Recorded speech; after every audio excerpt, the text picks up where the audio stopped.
The real history of slavery.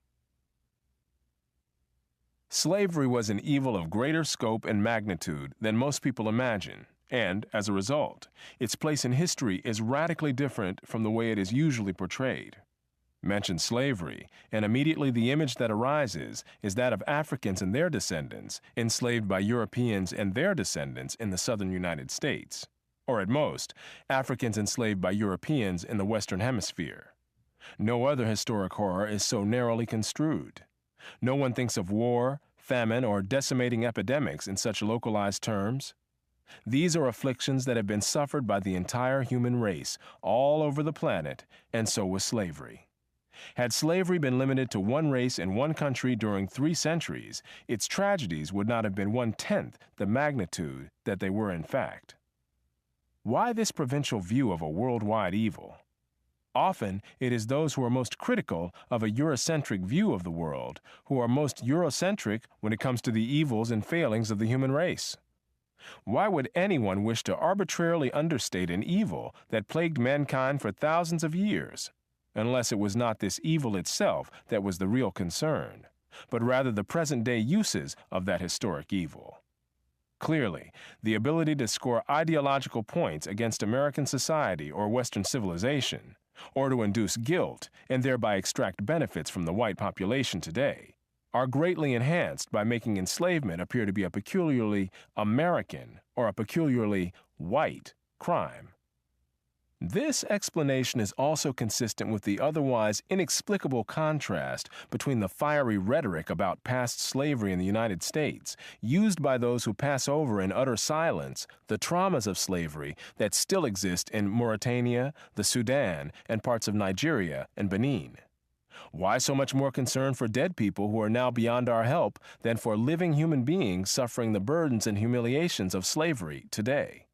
Why does a verbal picture of the abuses of slaves in centuries past arouse far more response than contemporary photographs of present-day slaves in Time magazine, the New York Times, or the National Geographic?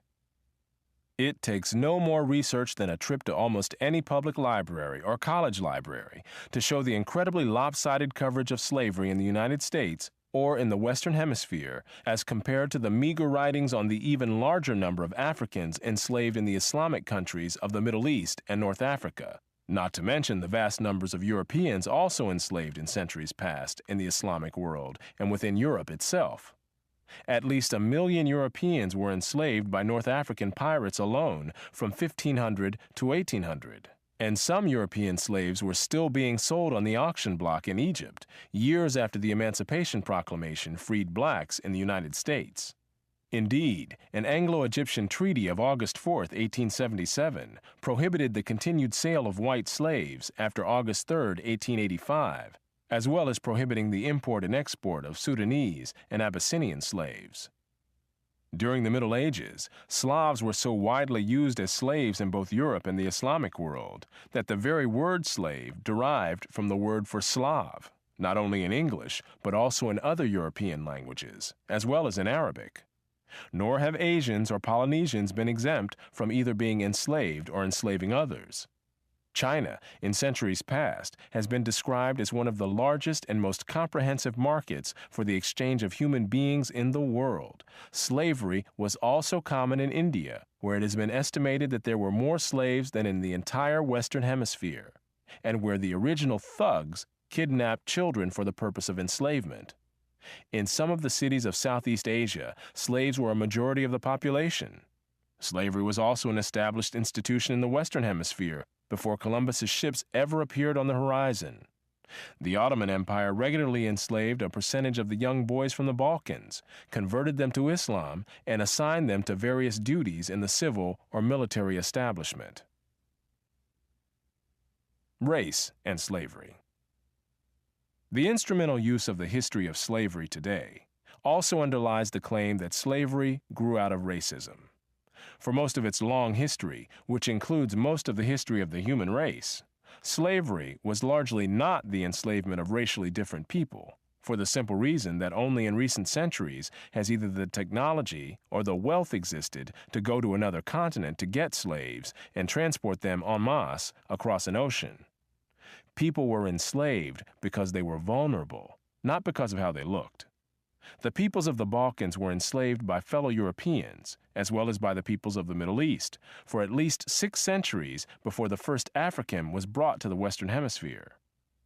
Before the modern era, by and large, Europeans enslaved other Europeans, Asians enslaved other Asians, Africans enslaved other Africans, and the indigenous peoples of the Western Hemisphere enslaved other indigenous peoples of the Western Hemisphere. Slavery was not based on race, much less on theories about race. Only relatively late in history did enslavement across racial lines occur on such a scale as to promote an ideology of racism that outlasted the institution of slavery itself. Wherever a separate people were enslaved, they were disdained or despised, whether they were different by country, religion, caste, race, or tribe. The Europeans who were enslaved in North Africa were despised and abused because they were Christians in a Muslim region of the world, where they were called Christian dogs. Race became the most visible difference between slaves and slave owners in the Western Hemisphere. As distinguished historian Daniel J. Boorstin put it, "Now, for the first time in Western history, the status of slave coincided with a difference of race."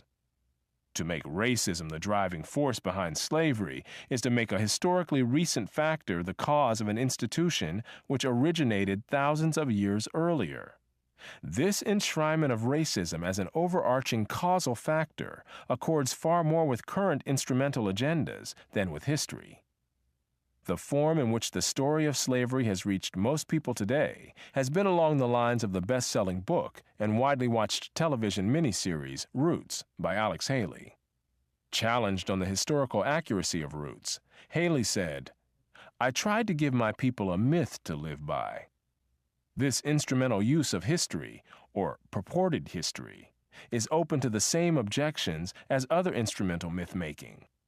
First is the objection to falsification itself, that the damage which this does to the general level of understanding and trust in a society is incalculable, and can easily outweigh, in its long-run consequences especially, any immediate good that might be expected from an expedient taking of liberties with the truth.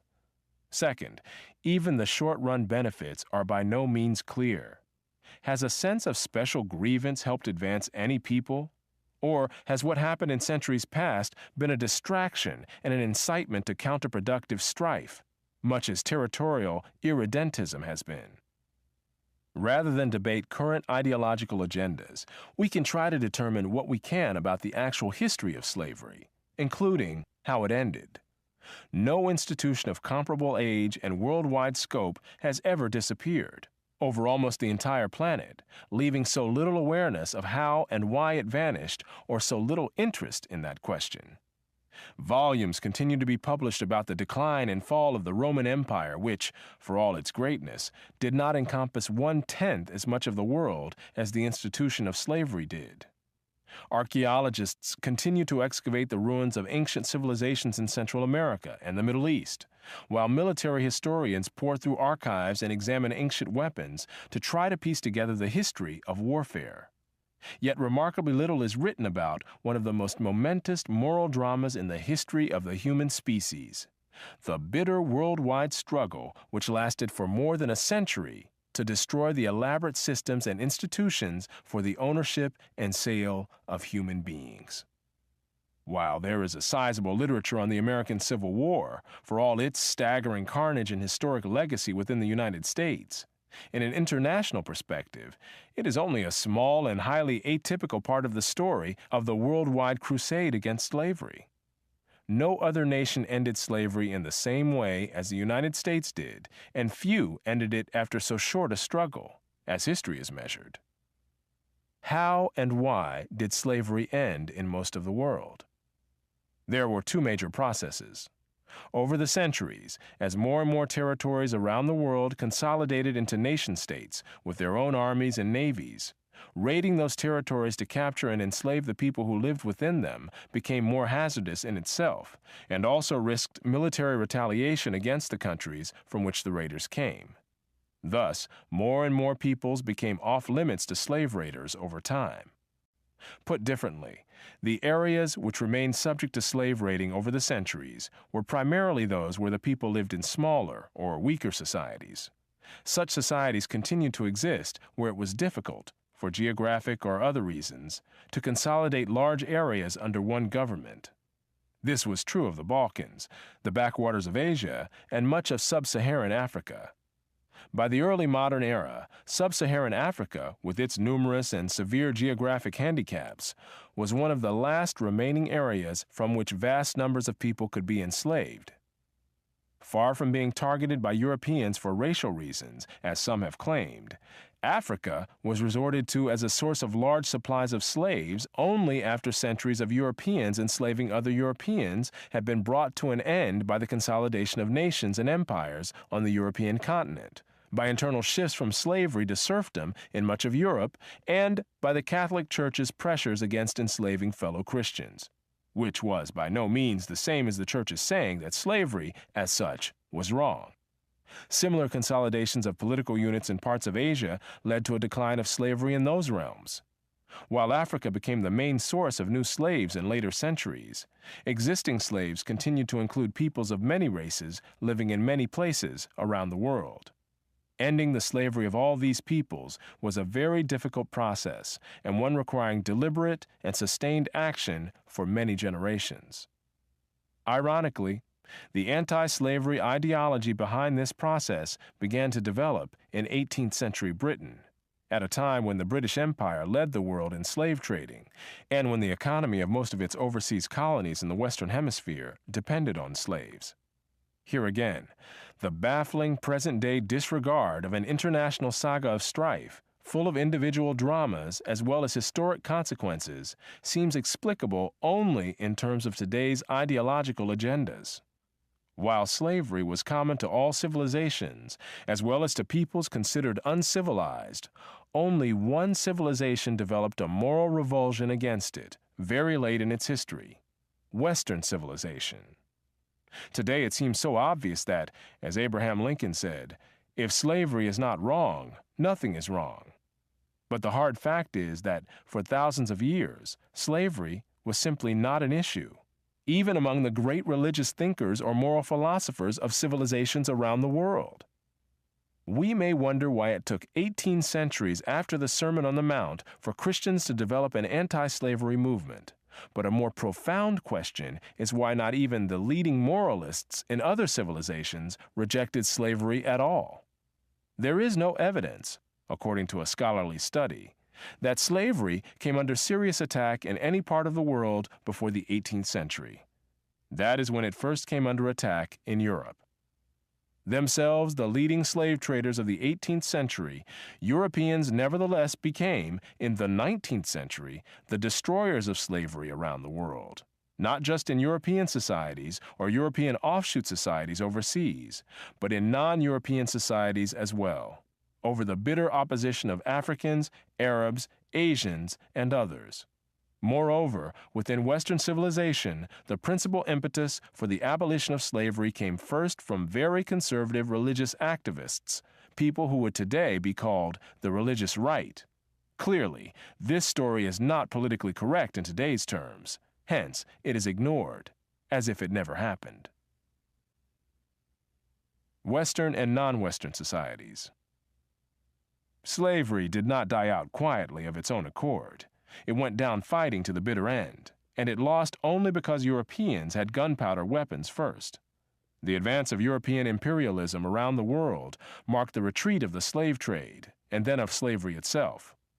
The British stamped out slavery, not only throughout the British Empire, which included 1/4 of the world, whether measured in land or people, but also by its pressures and its actions against other nations. For example, the British Navy entered Brazilian waters in 1849 and destroyed Brazilian ships that had been used in the slave trade. The British government pressured the Ottoman Empire into banning the African slave trade and, later, threatened to start boarding Ottoman ships in the Mediterranean if that empire did not do a better job of policing the ban.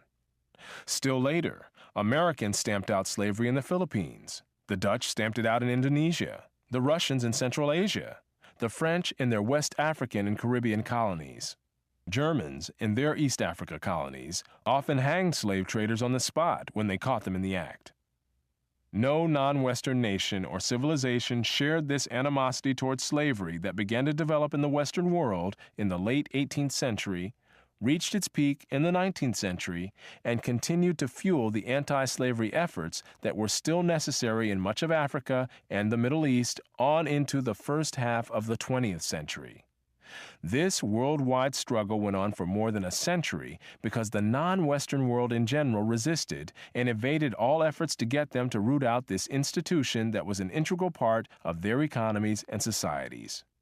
When the British ambassador to the Ottoman Empire first raised the issue of abolishing slavery with the Sultan in 1840, he reported this response: "I have been heard with extreme astonishment, accompanied with a smile at a proposition for destroying an institution closely interwoven with the frame of society in this country, and intimately connected with the law and with the habits and even the religion of all classes, from the Sultan himself on down to the lowest peasant."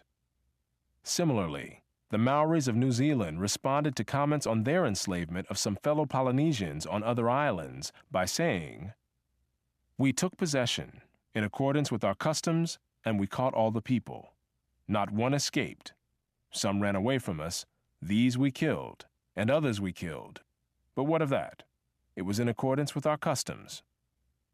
When British Foreign Secretary Palmerston sought in 1841, through his representative counsel, Atkins Hamerton, to get the ruler of Zanzibar to end the flourishing slave trade there, this was the response. When Palmerston continued to press for an end to the slave trade, Said pleaded that if he acceded to British demands, his subjects would withdraw their loyalty from him and support another claimant to the throne. And was he not looked up to by all Arabs generally as the person who should protect and guarantee for them their dearest interests, the right to carry on the slave trade? He reminded Hamerton that Arabs were not like the English and other European people who were always reading and writing and were unable to understand the anti-slavery viewpoint. The British obsession with it was quite inexplicable to them. In short, what was so patently wrong about slavery, in the eyes of Western civilization of the past 2 centuries, was almost incomprehensible to many non-Westerners. Eventually, some Westernized elites or intellectuals in non-Western societies also became embarrassed about slavery, but these societies developed no such fervent anti-slavery movements as those which propelled successive European and European offshoot societies to ban this practice for themselves and to stamp it out, among others. In the Western world, hostility to slavery was by no means confined to elites. When a British ship stopped at Zanzibar in the 19th century, it was considered dangerous to let British sailors go ashore, for fear that they would riot if they saw the slave market there. In the years leading up to the abolition of slavery in Brazil, soldiers and their officers no longer believed in the legitimacy of slavery, and so dragged their feet when assigned the task of recapturing runaway slaves. Soldiers continued to be sent to places where slaves were on the loose, but were not afraid to express their unwillingness to capture fugitives. The commander of an army unit sent to a community in São Paulo early in 1888 agreed to maintain order, but openly declined to capture slaves. In places runaways were loitering on the roads, refusing to work. Army units sent to control them did nothing. Not all Brazilian soldiers refused orders to control or recaptured escaped slaves, but there was enough opposition to this role that a formal request was made to the civil authorities by the military to relieve them of this distasteful duty. With public opinion increasingly hostile to the continuation of slavery, and many Brazilians keenly aware of and painfully embarrassed by the fact that their country was the last one in the Western world to still have slavery, the plantation owners were increasingly isolated, and some began freeing their slaves themselves in anticipation of official emancipation, and in some cases in hopes of retaining these workers as employees. Thus, when the official date of emancipation arrived in Brazil, most slaves were already free, either having been freed by plantation owners or having simply left the plantations on their own, secure in the knowledge that the surrounding population was not likely to cooperate in their recapture and return. Still, when the official day of emancipation arrived, it was a cause of national celebration. The novelist Machado de Assis recalled that the celebrations following the passage of the Golden Law were the only instance of popular delirium that I can remember ever having seen.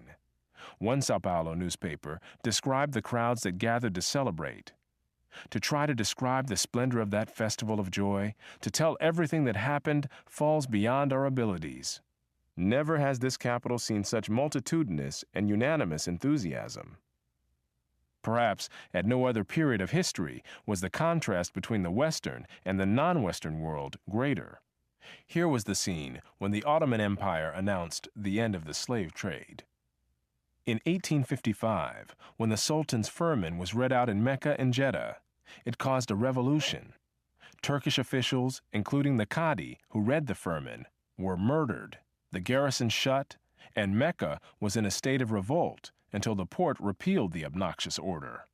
And when the Governor-General of the Hejaz issued orders on 25 February 1860 forbidding the slave trade in all Turkish ports in the Red Sea, there was great excitement and fear of the recurrence of the 1855 violence.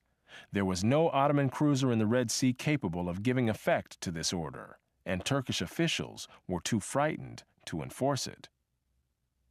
Although the slave trade was formally abolished in the Ottoman Empire, under pressure from the British government, slavery itself continued. As of 1891, the imperial palace purchased 11 slave girls for its harem, as others in the Ottoman Empire purchased women as concubines, typically white women from a region near the Caucasus and the Black Sea, known as Circassia, even though every nation in the Western world had by then outlawed slavery. Not only the Turks accepted such slavery, so did the Circassians. Mothers often groomed their daughters for this role and sold them into what was considered to be a desirable situation, at least by comparison with what was available in Circassia. British Foreign Secretary Palmerston said, "The only complaint we have ever heard from the Circassians has been against our attempts to stop the traffic."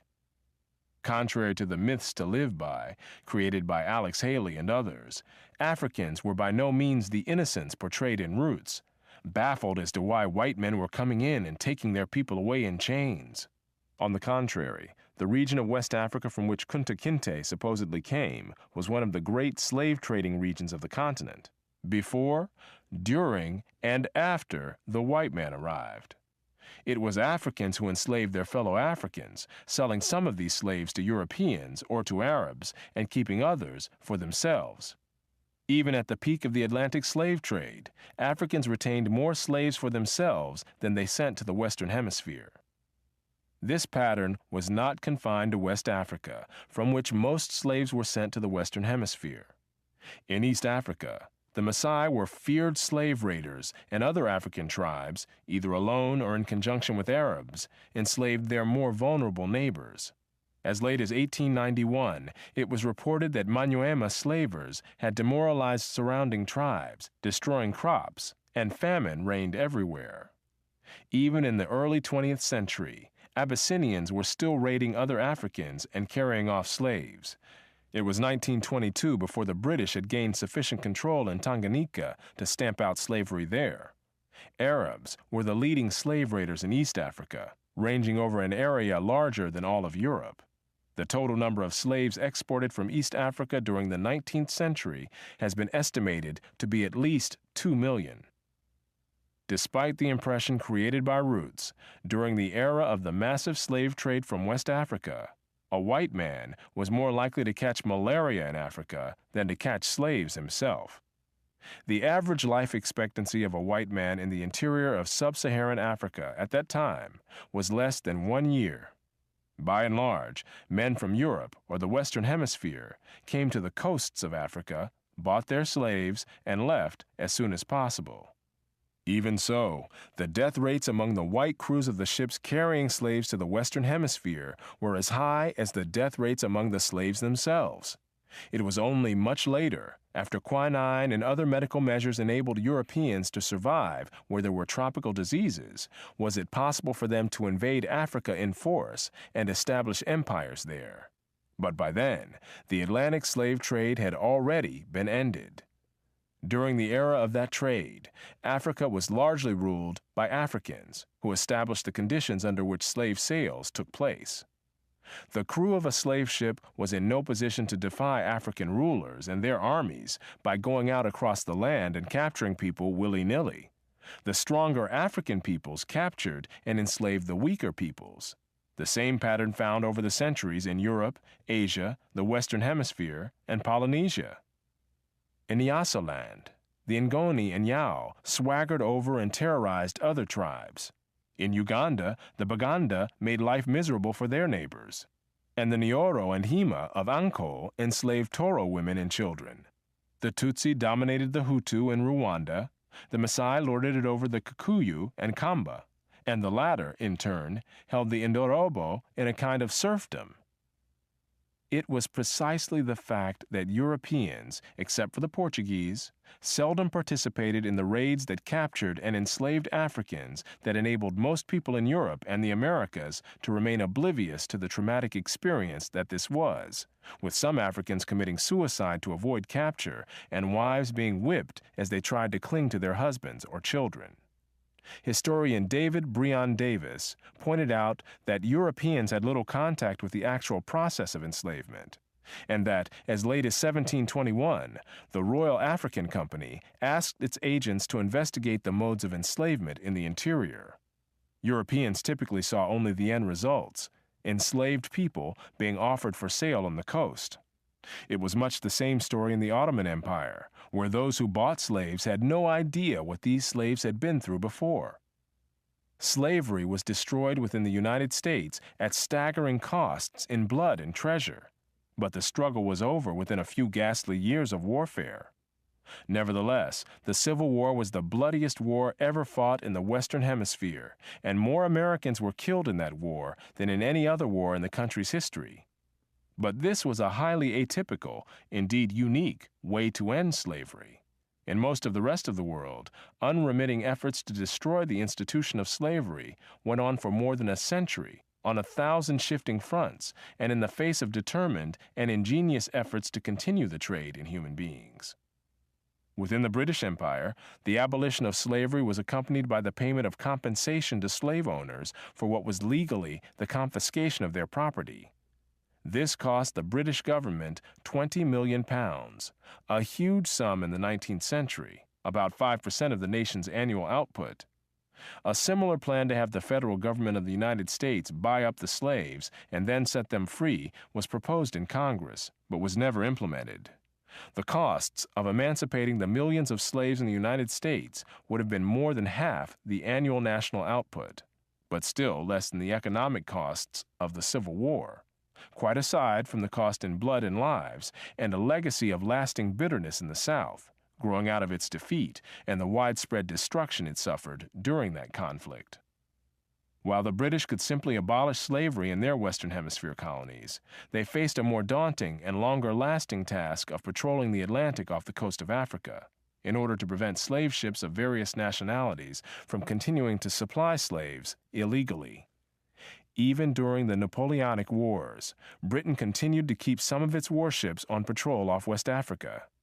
Moreover, such patrols likewise tried to interdict the shipments of slaves from East Africa through the Indian Ocean, the Red Sea, and the Persian Gulf. Brazil capitulated to British demands that it end its slave trade after being publicly humiliated by British warships that seized and destroyed slave ships within Brazil's own waters. In 1873, 2 British cruisers appeared off the coast of Zanzibar and threatened to blockade the island unless the slave market there shut down. It was shut down. It would be hard to think of any other crusade pursued so relentlessly for so long by any nation at such mounting costs without any economic or other tangible benefit to itself. These costs included bribes paid to Spain and Portugal to get their cooperation with the effort to stop the international slave trade, and the costs of maintaining naval patrols and of resettling freed slaves, not to mention dangerous frictions with France and the United States, among other countries. Captains of British warships who detained vessels suspected of carrying slaves were legally liable if those vessels turned out to have no slaves on board. The human costs were also large. The heavy drain, physical and mental, in keeping squadrons on the East African coast was reflected in the loss of 282 officers and men in the 10 years 1875 to 1885. And this did not include those invalidated home. Naval personnel, racked by fever, sunstroke, and dysentery, were forced to retire prematurely and live on a small pittance. The cost of upkeep of the squadron over the 20 years prior to 1890 was estimated at 4 millions sterling, and this did not take into account the large amount of work imposed on consular and judicial staff at Zanzibar in trying cases and dealing with reports, etc. Even so, the results were slow in coming. More streamlined slave ships were designed in hopes of being able to outrun the ships of the Royal Navy in the Atlantic. Nevertheless, the dogged persistence of the British eventually reduced the shipment of slaves across the Atlantic and across the waters of the Islamic world. Although the French flag was for many years widely used as protection from the boarding of ships on the high seas by the British Navy, even by slave traders who were neither French nor authorized to fly the French flag, eventually France itself turned against slavery, outlawed the institution, and sent some of its own warships to patrol the Atlantic off the coast of Africa to intercept and deter the shipment of slaves to the Western Hemisphere. The American flag was likewise so used, and the United States, like France, eventually turned against the slave trade and sent warships to join the Atlantic patrols to interdict slave shipments. Although by 1860 the Atlantic slave trade had been effectively stopped, the slave trade from East Africa across the Indian Ocean, the Red Sea, and the Persian Gulf took longer to be reduced significantly. Off the east coast of Africa, smaller Arab vessels called dhows hugged the coastlines, in waters too shallow for the British warships to enter. One British commodore estimated that he captured one dhow for every 8 that escaped. Nevertheless, during the period from 1866 to 1869, 129 slave vessels were captured and 3,380 slaves were freed. When the threat of being boarded seemed imminent, the Arabs would throw slaves overboard to drown, rather than have them be found on board, which could lead to British seizure of the vessel and punishment of those who manned it. The worst that could befall the slaves was when the slaver was overhauled by a British cruiser, and they might then be flung overboard to dispose of all evidence.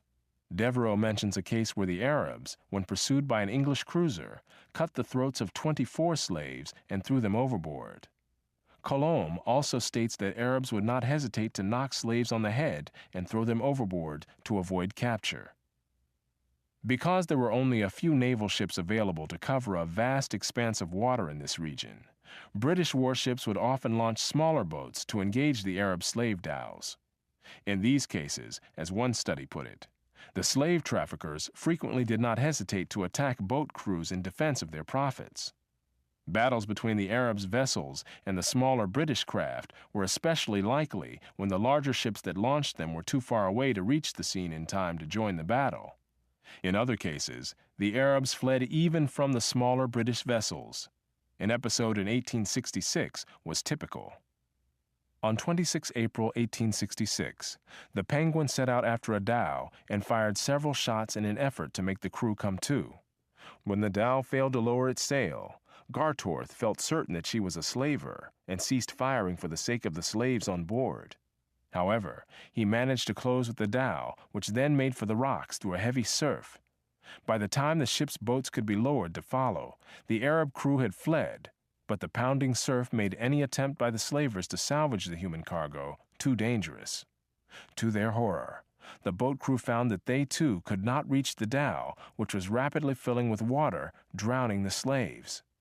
The boat officer decided that he could not risk coming in close to the dhow, but several of the crewmen of the cutter recklessly dived in and swam through the surf to the dhow. In a remarkable display of courage, the sailors managed to bring 28 of the slaves back to the boat. But the dhow appeared to have had more than 200 slaves on board, and most died in the pounding waves. In another episode, the Arabs' ruthlessness toward the slaves was further revealed. When the Daphne's cutter captured a dhow with 156 slaves on board, many were found to be in the final stages of starvation and dysentery. One woman was brought out of the dhow with a month-old infant in her arms. The baby's forehead was crushed, and when she was asked how the injury had happened, she explained to the ship's interpreter that as the boat came alongside, the baby began to cry. One of the dowmen, fearing that the sailors would hear the cries, picked up a stone and crushed the child's head. This was not a unique act. British missionary and explorer David Livingstone related a similar incident on land. One woman, who was unable to carry both her load and young child, had the child taken from her and saw its brains dashed out on a stone. Dr. Livingstone also reported having nightmares for weeks after encountering Arab slave traders and their victims. Not only was this Christian missionary shocked by the brutality of the Arab slave traders, so was Muhammad Ali, the ruler of Egypt, who was a battle-hardened military commander. None of this means that the horrors of the transatlantic slave trade should be ignored, downplayed, or excused, nor have they been. A vast literature has detailed the vile conditions under which slaves from Africa lived and died during their voyages to the Western Hemisphere.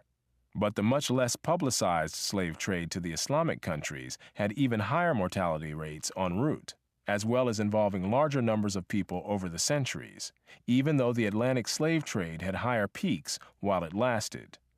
By a variety of accounts, most of the slaves who were marched across the Sahara toward the Mediterranean died on the way. While these were mostly women and girls, the males faced a special danger: castration, to produce the eunuchs in demand as harem attendants in the Islamic world. Because castration was forbidden by Islamic law, the operation tended to be performed, usually crudely, in the hinterlands, before the slave caravans reached places within the effective control of the Ottoman Empire.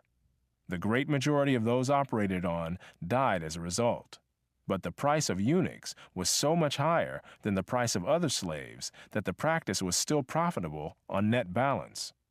The British Governor-General of the Sudan, C.G. Gordon, estimated that between 1875 and 1879, from 80,000 to 100,000 slaves were exported through his region.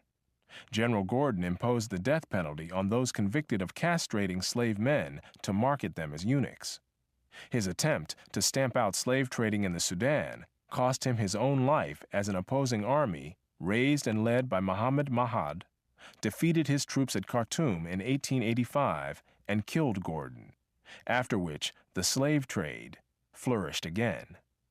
British control in the region was firmly re-established in 1898 by the crushing victory of troops led by Lord Kitchener at Omdurman, and including a young officer named Winston Churchill.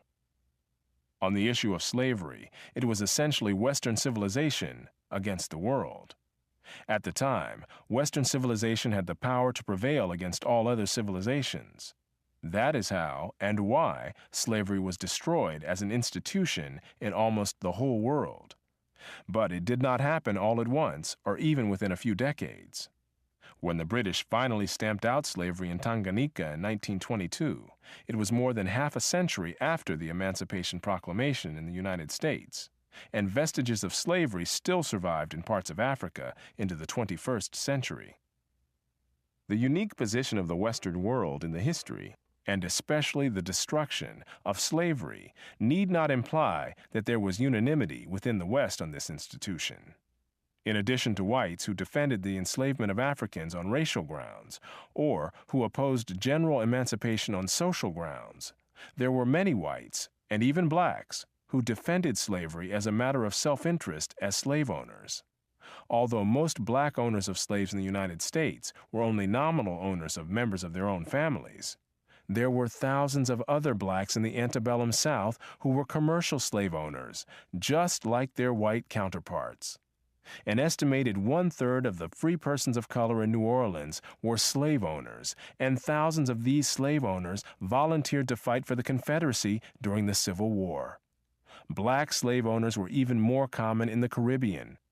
In short, there were many defenders of slavery in the West, even in the 19th century. And outside the West, slavery was too widely accepted to require defense. The moral dimensions of slavery. If slavery is not morally wrong, it is hard to imagine what else could possibly be wrong.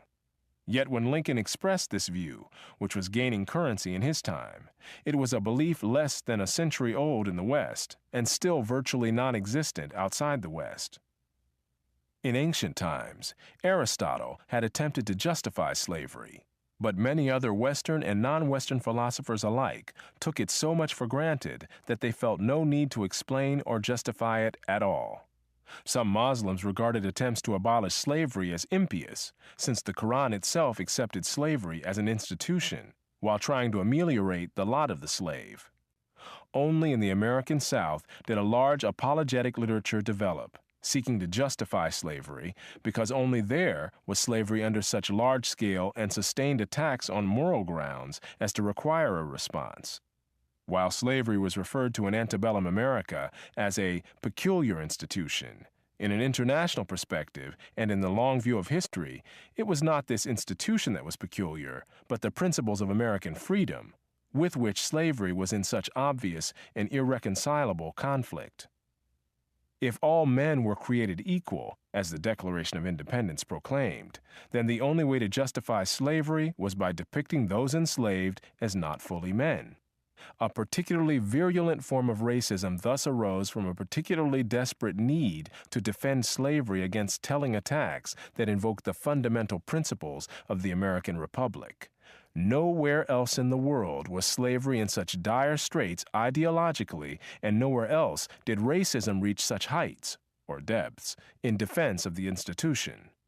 As a noted study of Brazil observed, the defenders of slavery on clearly racist grounds were as rare among public supporters of slavery in Brazil as they were common in the United States. Brazil was not a democracy, and so had no such ideological contradictions to overcome. In short, racism was neither necessary nor sufficient for slavery, whose origins antedated racism by centuries. Racism was a result, not a cause, of slavery, and not all societies that enslaved people of another race became pervaded with racism to the extent that the American South did. The stark contrast between the slave and the free, which made slavery a moral issue in the Western world in modern times, was simply not there for most societies, and for most of history in most of the world. In hierarchical societies, where people were born into their stations in life, ranging through many gradations from royalty to bondage, slavery was simply the bottom rung on a ladder based on the accident of birth, one notch below the serf, who was bought and sold with the land instead of individually. This is not to say that being a slave was a matter of indifference. A horror of becoming a slave has been widespread around the world, but this is wholly different from a reluctance to enslave others. Christians, Muslims, and Jews all forbade the enslavement of their own respective fellow religionists, though they did not always honor even this ban, but all considered it permissible to enslave others. Clergy themselves had slaves, and both Christian monasteries in Europe and Buddhist monasteries in Asia owned slaves. Even Sir Thomas More's fictional ideal society, Utopia, had slavery. It was not until the late 18th century that there was even an intellectual movement, much less a political movement, for the abolition of slavery, and those in these movements were distinctly in the minority, even in the West, and had no counterparts outside the West. What was historically unusual was the emergence in the late 18th century of a strong moral sense that slavery was so wrong that Christians could not in good conscience enslave anyone or countenance the continuation of this institution among themselves or others. Nor was this view confined to religious leaders or congregations. Adam Smith in Britain and Montesquieu in France were among the secular intellectuals who wrote against slavery in the 18th century. Slavery was one of a number of long-standing institutions and traditions which were being questioned in the 18th century in the West. Before then, both secular and religious philosophers going back to Plato had seen the mundane physical world as being far less important than the ideal or spiritual world, so that being right and free in one's mind was more important than one's fate in the physical world. Dissipating one's energies trying to reform the practices of a sinful world was considered less important than bringing one's own soul into line with spiritual imperatives. To the religious, the world of the here and now was a transient thing. a prelude and a testing ground for the world that really mattered, the world of eternity. However, as a humanistic philosophy began to affect both secular and religious thought, what happened in the mundane physical world began to assume greater importance than it had before in the eyes of intellectuals, philosophers, and religious leaders. As the fate of human beings in the here and now loomed larger as a moral concern, the fate of slaves became part of the intellectual and moral agenda of the times. Over the centuries, established religious institutions in the West, notably the Catholic Church, but later including also established Protestant denominations, had made their peace with the institution of slavery as a fact of life and produced traditional rationales to reconcile it with the message of Christianity. Now these institutions, traditions, and rationales came under fire from within as well as outside the religious community across a broad front, of which slavery was just one battleground. Religious minorities, such as the Quakers or the evangelicals within the Anglican Church, could not simply rely on religious tradition and authority because their very existence was based on a questioning of, and in some cases a break with, those traditions and authorities. These insurgents had to think independently about slavery, as about other things, and derive their own conclusions, as most people do not have to think through things which have been accepted facts of life for centuries. The rising class of secular intellectuals in the West could even less rely on the authority of established religious institutions. This did not mean that either secular or religious insurgents were automatically anti-slavery. What it meant was that they both had to evolve some intellectually and morally defensible position because they could not simply base themselves on existing beliefs or practices. Different individuals resolved the issues differently. But out of this process came some who began to see slavery as an intolerable evil. Quakers were the first religious group to find slavery morally intolerable, a threat to their own eternal salvation, rather than simply a temporal misfortune of others. Yet even the Quakers did not arrive at this conclusion all at once. In the 17th and early 18th centuries, there were Quaker plantation owners in the West Indies and Quaker slave traders operating from London, Philadelphia, and Newport, Rhode Island. As late as 1705, most of the leaders of the Philadelphia Quakers owned slaves. However, as anti-slavery sentiment grew among the Quakers, slave ownership among these leaders declined to 10% by 1756. Then, just 2 years later, the Philadelphia Quakers banned the ownership of slaves by its members. In England as well, Quakers were the first to require members of their congregations to cease being slave owners. Evangelicals in the Anglican Church, notably William Wilberforce in Parliament, joined the Quakers and took the issue to the general public with a decades-long political struggle to get the British government to ban the trading of slaves. Only optimists thought this possible at the time, and even the leaders of the anti-slavery movement did not at first attempt the direct abolition of the institution of slavery itself, hoping instead that stopping the buying and selling of human beings would dry up the source and cause slavery as an institution to wither on the vine. At this juncture in history, Britain was the world's largest slave trader, and the powerful vested interests which this created were able to roundly defeat early attempts to get Parliament to ban the trade. In the long run, however, such powerful opposition to the proposed ban, combined with equal tenacity on the other side, simply dragged out the political struggle for decades, making ever wider circles of people aware of the issue. Something that had never been a public issue before now became a subject of inescapable and heated controversy for years on end. Slavery could no longer be accepted as simply one of those facts of life that most people do not bother to think about. The long, drawn-out political controversy meant that more and more people had to think about it, and many who began to think about slavery turned against it. Eventually, such strong feelings were aroused among the British public that anti-slavery petitions with unprecedented numbers of signatures poured into Parliament from around the country, from people in all walks of life, until the mounting political pressures forced not only a banning of the international slave trade in 1808, but eventually swept the anti-slavery forces on beyond their original goals toward the direct abolition of the institution of slavery itself. Nor was this a transient phenomenon. For more than a century, these political forces were so unremitting that no British government of any party could ignore them, and even British politicians and colonial officials with no personal sense of a need to ban slavery were nevertheless forced further in that direction by political pressures. Not only were Britons forbidden to trade or hold slaves, the British Navy intercepted slave ships from other nations on the high seas, set the slaves free, and confiscated the ships. Only Britain's overwhelming power made this possible, and even then not against a powerful nation like France, but only extraordinary political pressures at home made it necessary. Moreover, this was a moral crusade continually fanned by reports from British missionaries in Africa and elsewhere, as well as by anti-slavery sentiments from other sources. Queen Victoria told Harriet Beecher Stowe that she had wept when she read Uncle Tom's Cabin.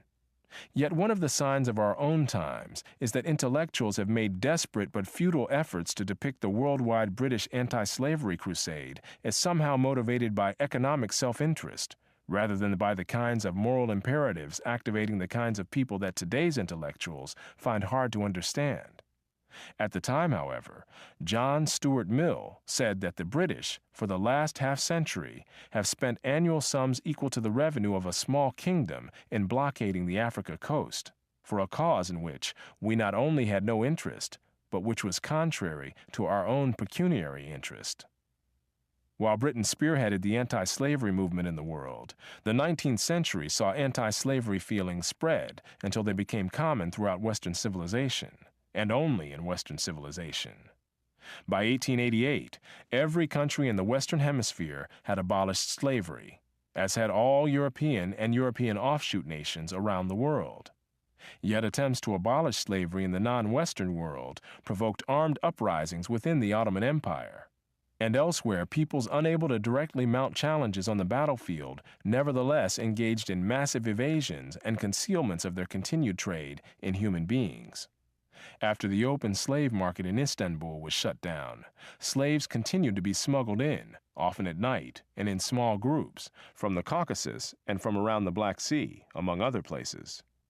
Suppressing the slave trade across the Persian Gulf and the Red Sea was much harder and took much longer than suppressing the Atlantic slave trade. While slaves were transported across the Atlantic in large ships packed with their human cargoes, slaves were carried in smaller and more numerous vessels, along with rice, fish, and other merchandise, from East Africa to the Islamic world. British naval patrols were overwhelmed by the task of sorting out which of the innumerable Arab vessels were carrying slaves at a given time and place, and these patrols were never able to intercept more than a fraction of the slaves being shipped out of East Africa to the Islamic world of the Middle East and North Africa. Moreover, such success as the British had on the high seas led to a shifting of more of the slave trade to land, and especially to inland areas away from the ports and coastal outposts where British naval power could be exerted. With the passage of time, however, especially as other European powers began to adopt anti-slavery policies, not only for themselves, but for other nations that they conquered or influenced, the slave trade was forced to retreat further, though not to surrender. Moreover, the retreat of the slave trade did not mean the abolition of slavery itself. A number of European nations, as well as the United States, officially banned the international slave trade in the early 19th century, and treaties among them decades later provided various means of making the ban more effective. But while nations could deter other nations from slave trading, it was much more difficult to deter freelance pirates or freelance marauders on land from capturing and selling people wherever a vulnerable source of supply might exist. Thus, North African pirates raided the Mediterranean coast in the 16th and 17th centuries, while pirates in Asia raided islands in the Philippines and sold the people captured to buyers in Borneo, the Celebes, and other islands in the Pacific.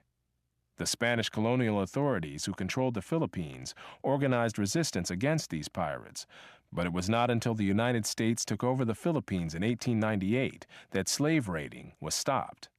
In the French colony of Senegal, slavery itself was still thriving as late as 1904, though the slave trade had been reduced earlier.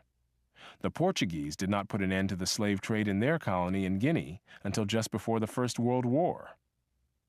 where European colonial military forces were spread thin and relied on indirect rule through indigenous authorities, as in much of Africa, local European colonial officials often found it expedient to turn a blind eye to the continued existence of slavery and the slave trade among the indigenous peoples, who saw nothing wrong with it and depended on it for a livelihood.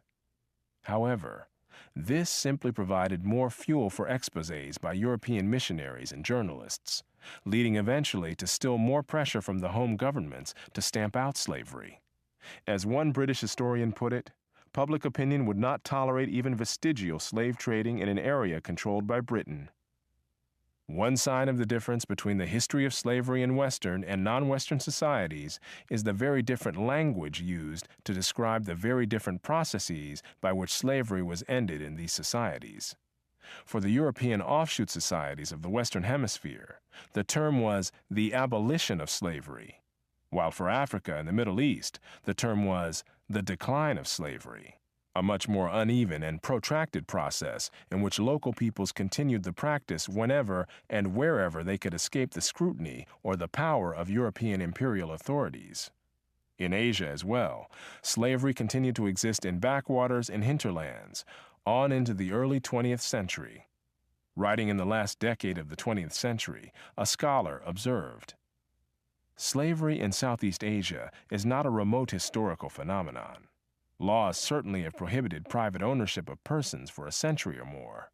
Yet in more hills and islands of the region, one still encounters people who admit to being slaves or the children of slaves." Even independent non-Western nations were pressured to end slavery, both directly and by a desire not to be embarrassed in the eyes of the world, meaning, during the 19th century, mostly the powerful European world. In short, where European and European offshoot societies held direct and effective power in the 19th century, slavery was simply abolished. But where the Western world's power and influence were mediated, reduced, or otherwise operated only indirectly, their non-Western peoples were able to fight a long war of attrition and evasion in defense of slavery, a war which they had, however, largely lost by the middle of the 20th century, but which they had not yet wholly lost even at the beginning of the third millennium, when vestiges of slavery remained in parts of Africa. Despite all this, those with an instrumental view of history have managed to turn things upside down and present slavery as an evil of our society, or of the white race, or of Western civilization. One could as well do the same with murder or cancer, simply by ignoring these evils in other societies and incessantly denouncing their presence in the West. Yet what was peculiar about the West was not that it participated in the worldwide evil of slavery, but that it later abolished that evil, not only in Western societies, but also in other societies subject to Western control or influence. This was possible only because the anti-slavery movement coincided with an era in which Western power and hegemony were at their zenith, so that it was essentially European imperialism which ended slavery. This idea might seem shocking, not because it does not fit the facts, but because it does not fit the prevailing vision of our time. Selective moral indignation. Many who are selectively indignant about the immorality of slavery in American society or in Western civilization do not merely pass over in silence the larger-scale slavery in other parts of the world, but sometimes even attempt to apologize for the latter. The argument often used by apologists for slavery in the antebellum American South, that slaves were treated like members of the family, has often been uncritically accepted for African or Middle Eastern societies, though dismissed out of hand for slavery in the United States. Some of the forms of involuntary servitude in non-Western societies have even been said to not have been really slavery, though scholars have differed among themselves on the definition of a slave. The treatment of slaves has varied enormously, usually according to the kinds of work that slaves did. Around the world, plantation slaves have been almost universally treated worse than slaves used as domestic servants, for example. Given that plantation slavery was more common in the Western Hemisphere than in the Ottoman Empire, where slaves were more likely to be domestic servants, an argument could be made that the treatment of slaves in some societies was in general worse than in others. However, the high mortality rates and low reproduction rates of slaves in the Islamic countries should caution against accepting self-serving arguments that slaves were treated like members of the family in that part of the world, any more than in the American South. The absence of a critical literature or an anti-slavery movement outside the West left the abuses of slaves in non-Western countries without the kind of exposure or denunciation that such abuses provoked in European and European offshoot societies. Even so, terrible mortality rates were known to exist among slaves in Egyptian salt mines or among slaves in Iraq. For all the domestic slavery of Africa, there were also slave plantations in East Africa and on the island of Zanzibar, and some African and Asian slave owners used their slaves as human sacrifices in religious ceremonies, as did the Mayans in the Western Hemisphere. Europeans enslaved by North Africans were often used as galley slaves, which could be killing work. But slaves or former slaves in non-Western countries did not have an audience for stories of their oppressions comparable to that of slaves or former slaves in the United States, where the experiences of Frederick Douglass and other former slaves were widely publicized outside the South. The lone exception would be the narratives of European slaves in North Africa after they were ransomed or escaped back to Europe, or the stories told by the smaller number of Americans who were enslaved in North Africa and then rescued by the U.S. Navy in the early 19th century. But the audiences for their stories were in the West, not in the Islamic countries where they had been enslaved. Moreover, the stories of white slaves in the Islamic world were of interest only in the West of their time, not in the West of our time, when such experiences are largely passed over in silence, like other historical facts that do not fit today's visions and agendas. Direct observation of the treatment of slaves was less common with domestic slaves living behind walls or galley slaves hidden in the bowels of ships, as distinguished from plantation slaves working out in open fields.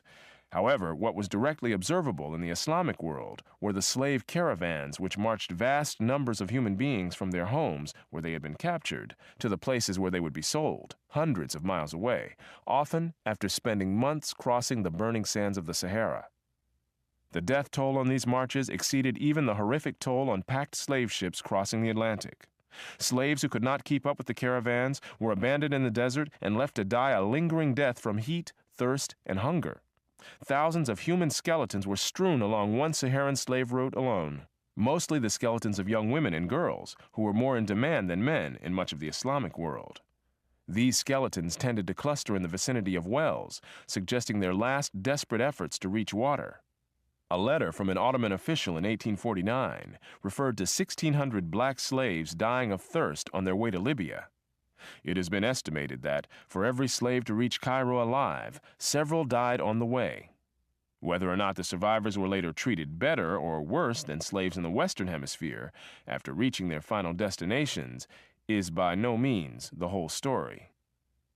While much of the history of the treatment of slaves has been presented as a history of the treatment of African slaves, the treatment of European slaves in North Africa and elsewhere was by no means benign. For example, this was the scene in 18th century Algiers as newly captured European slaves were paraded through town. Since the arrival of new slaves was a sign of prosperity and an occasion of civic pride for all the townsfolk, the resident Turks, Moors, Jews, and renegades all turned out to cheer and taunt the newcomers. Local children especially followed the slaves as they shuffled along, loudly humiliating them and sometimes threw refuse at them. The newly captured men's heads and beards were roughly shaved bare as part of the demoralization process to break their spirit, and slaves of either sex could be stripped naked for sale at auction. Most of the female slaves were used for domestic work, but the men tended to be used for work requiring strength, including the brutal and degrading work of galley slaves. When the ship was idle, slaves who needed to relieve themselves could make their way to the opening at the hull side of their bench, known as the borda, dragging their part of the chain and presumably climbing over their sleeping companions. "The only liberty that is given us in the galley," recalled Louis Marat, "is to go to this place when we have occasion." This, however, many slaves were apparently too exhausted or dispirited to do, and often ended up simply fouling themselves where they sat. The resulting stench, as many observers agreed, was beyond belief.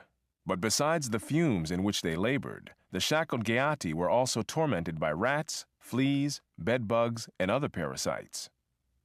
In the middle of the 16th century, galleys propelled by the rowing of slaves were common in the Mediterranean, among both Europeans and their Islamic neighbors and enemies. In their epic naval battle of Lepanto in 1571, an estimated 80,000 rowers propelled the galleys of the warring powers, and these rowers were mostly slaves. The need for galley slaves later declined as Europeans first began to rely on sails for power, so that by the late 1600s, galley slaves were found primarily in vessels from North Africa and the Middle East.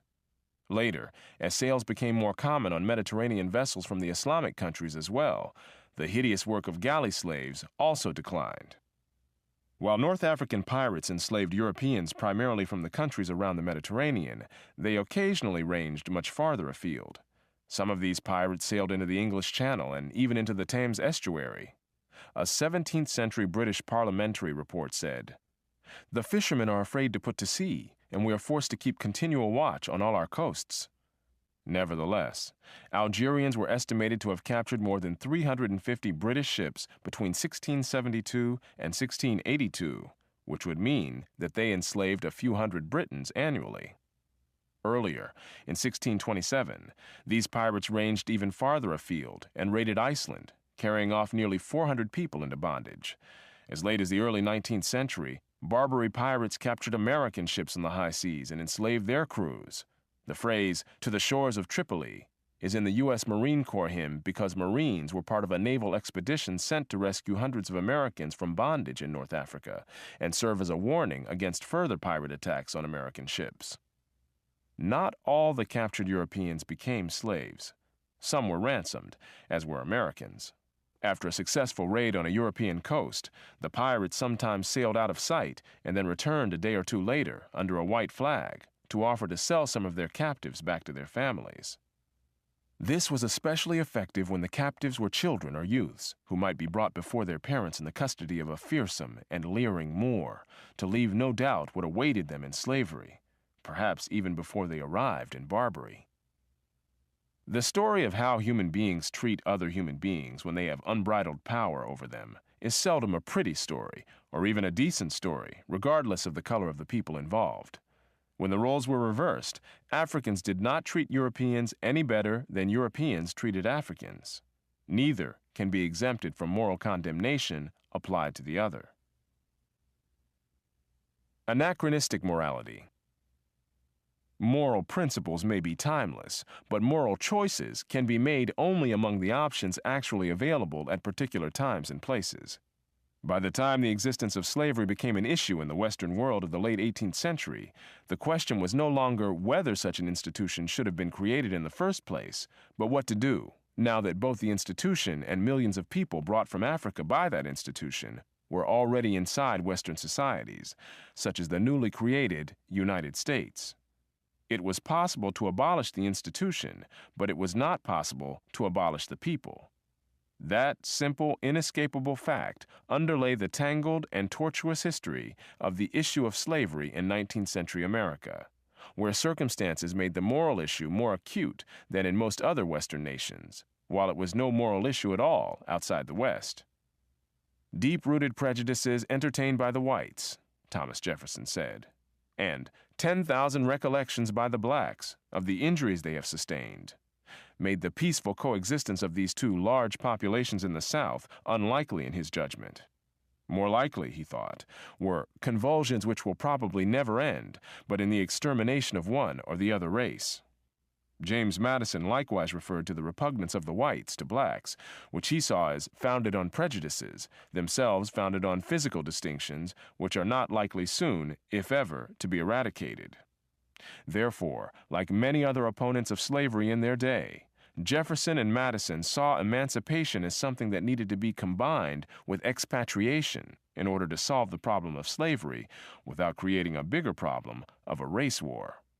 The race war and bloodbath that erupted with the emancipation of blacks in Santo Domingo, today's Haiti, cast a long shadow over the South, and apprehensions were increased when Nat Turner's uprising in 1831 left a trail of death in Virginia before it was suppressed by lethal force. Many Americans of that era who saw slavery as evil saw a race war as a greater evil. Those who took this view had the most difficult moral choices to make and were most inclined to want to grope towards some plan that would ease slavery out of existence without consuming blacks and whites alike in mutually annihilating strife. The founders and early leaders of the American Republic, including Southerners like George Washington, Thomas Jefferson, and James Madison, saw slavery as an evil that could be tolerated only in fear of greater evils, and even then, not tolerated indefinitely. Among prominent Southerners of a later era, Robert E. Lee likewise declared in 1856 that he regarded slavery as an evil that he wished to see somehow gradually ended. Too often, the reductionism of a later age has turned all such hesitation about immediate emancipation into either rationalizations for continued economic exploitation or sheer hypocrisy. These charges need to be examined carefully, rather than being accepted or rejected a priori. Few who actually lived in antebellum America thought that slavery could be ended in the South by simple fiat, even though it was abolished that way without incident in most northern states. The situation was radically different in the two parts of the country. Slaves were only a relatively minor part of the northern population, and plantation slavery was virtually unknown, partly because the climate and soil did not lend themselves to the kinds of crops that could be grown efficiently on cotton plantations in the South or on sugar plantations in the Caribbean. Therefore, in the North, the question of abolishing slavery as an institution did not raise serious questions about what to do with the people who had been enslaved.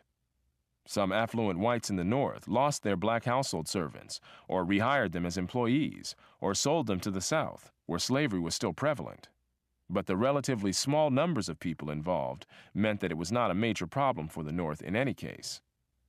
Southerners faced a very different situation, with momentous economic and social implications.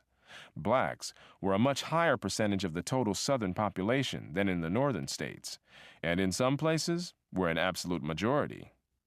From the first census of 1790 to the last census before the Civil War in 1860, slaves were approximately one-third of the total Southern population.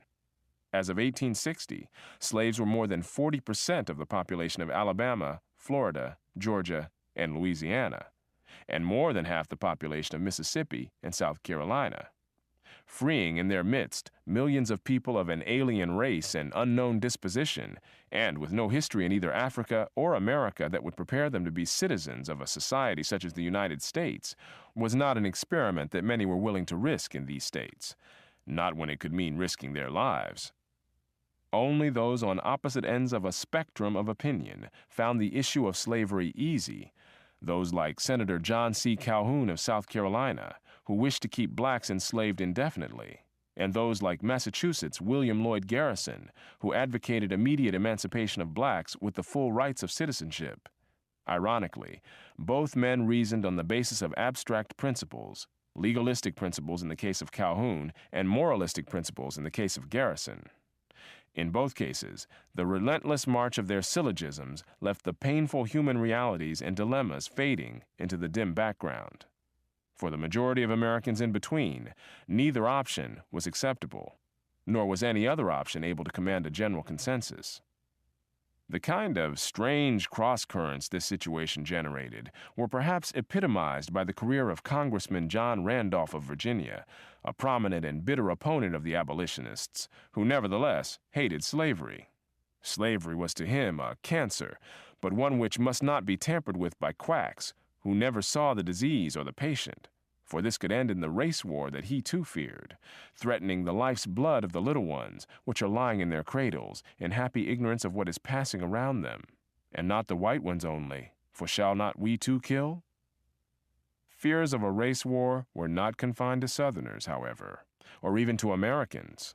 Alexis de Tocqueville saw a race war in the South as a very real possibility in the wake of mass emancipation, and one of many painful prospects created by the institution of slavery, especially a slavery in which the freed people and their descendants would be physically distinct and could not readily vanish by assimilation into the larger society, as in some earlier times and in other parts of the world. Moreover, slavery was a very poor preparation for freedom for blacks, economically, socially, or otherwise. Free blacks were already very disproportionately represented in prison populations, creating fears of what would happen if the much larger slave population were suddenly freed. Even a Northern opponent of slavery like Frederick Law Olmsted, having encountered and been appalled by slave field hands during his travels through the South, feared that their presence in large numbers must be considered a dangerous circumstance to a civilized people. He urged charitable efforts toward blacks after they were freed, lest desperate want make them dangerous to those around them. But he too saw the freeing of millions of people unprepared for freedom as creating a serious danger to the society as a whole. Nor was Olmsted alone.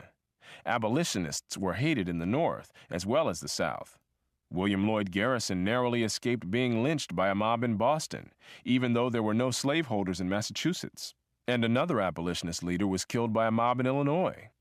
Abolitionists were also targets of mobs in New York and Philadelphia, and anti-abolitionist rallies were held in many northern communities. None of this was based on any economic interest in the ownership of slaves in states where such ownership had been outlawed decades earlier. But just as Southerners resented dangers to themselves created by distant abolitionists, so Northerners resented dangers to the Union with the prospect of a bloody Civil War. Even people who were openly opposed to slavery were often also opposed to the abolitionists. A leading historian of the Civil War era has called it a moot question whether even such leaders of the fight against slavery as Charles Sumner or Thaddeus Stevens could be called abolitionists in the sense in which the term was used at the time. Quakers, who had spearheaded the anti-slavery movement on both sides of the Atlantic, nevertheless distanced themselves from the abolitionist movement exemplified by Garrison. Abraham Lincoln, likewise, was never an abolitionist in the sense in which that word was used at the time, even though he publicly argued for an end to slavery for decades before he was in a position to put an end to it himself. When he first ran for president in 1860, abolitionists refused to support him, saying that the outcome of this election would make no difference whether success be to the Democrats or the Republicans. Accordingly, the abolitionists ran their own candidate for president, even though he had no realistic chance of being elected, and in fact split the anti-slavery vote, so that Lincoln was elected with only a plurality. Even after Lincoln issued the Emancipation Proclamation, the abolitionist movement split on whether to support him for re-election. Some abolitionists even criticized Frederick Douglass for purchasing his legal freedom, rather than continue to be in danger as a fugitive slave, because paying compensation for one's freedom was taken as a legitimization of slavery.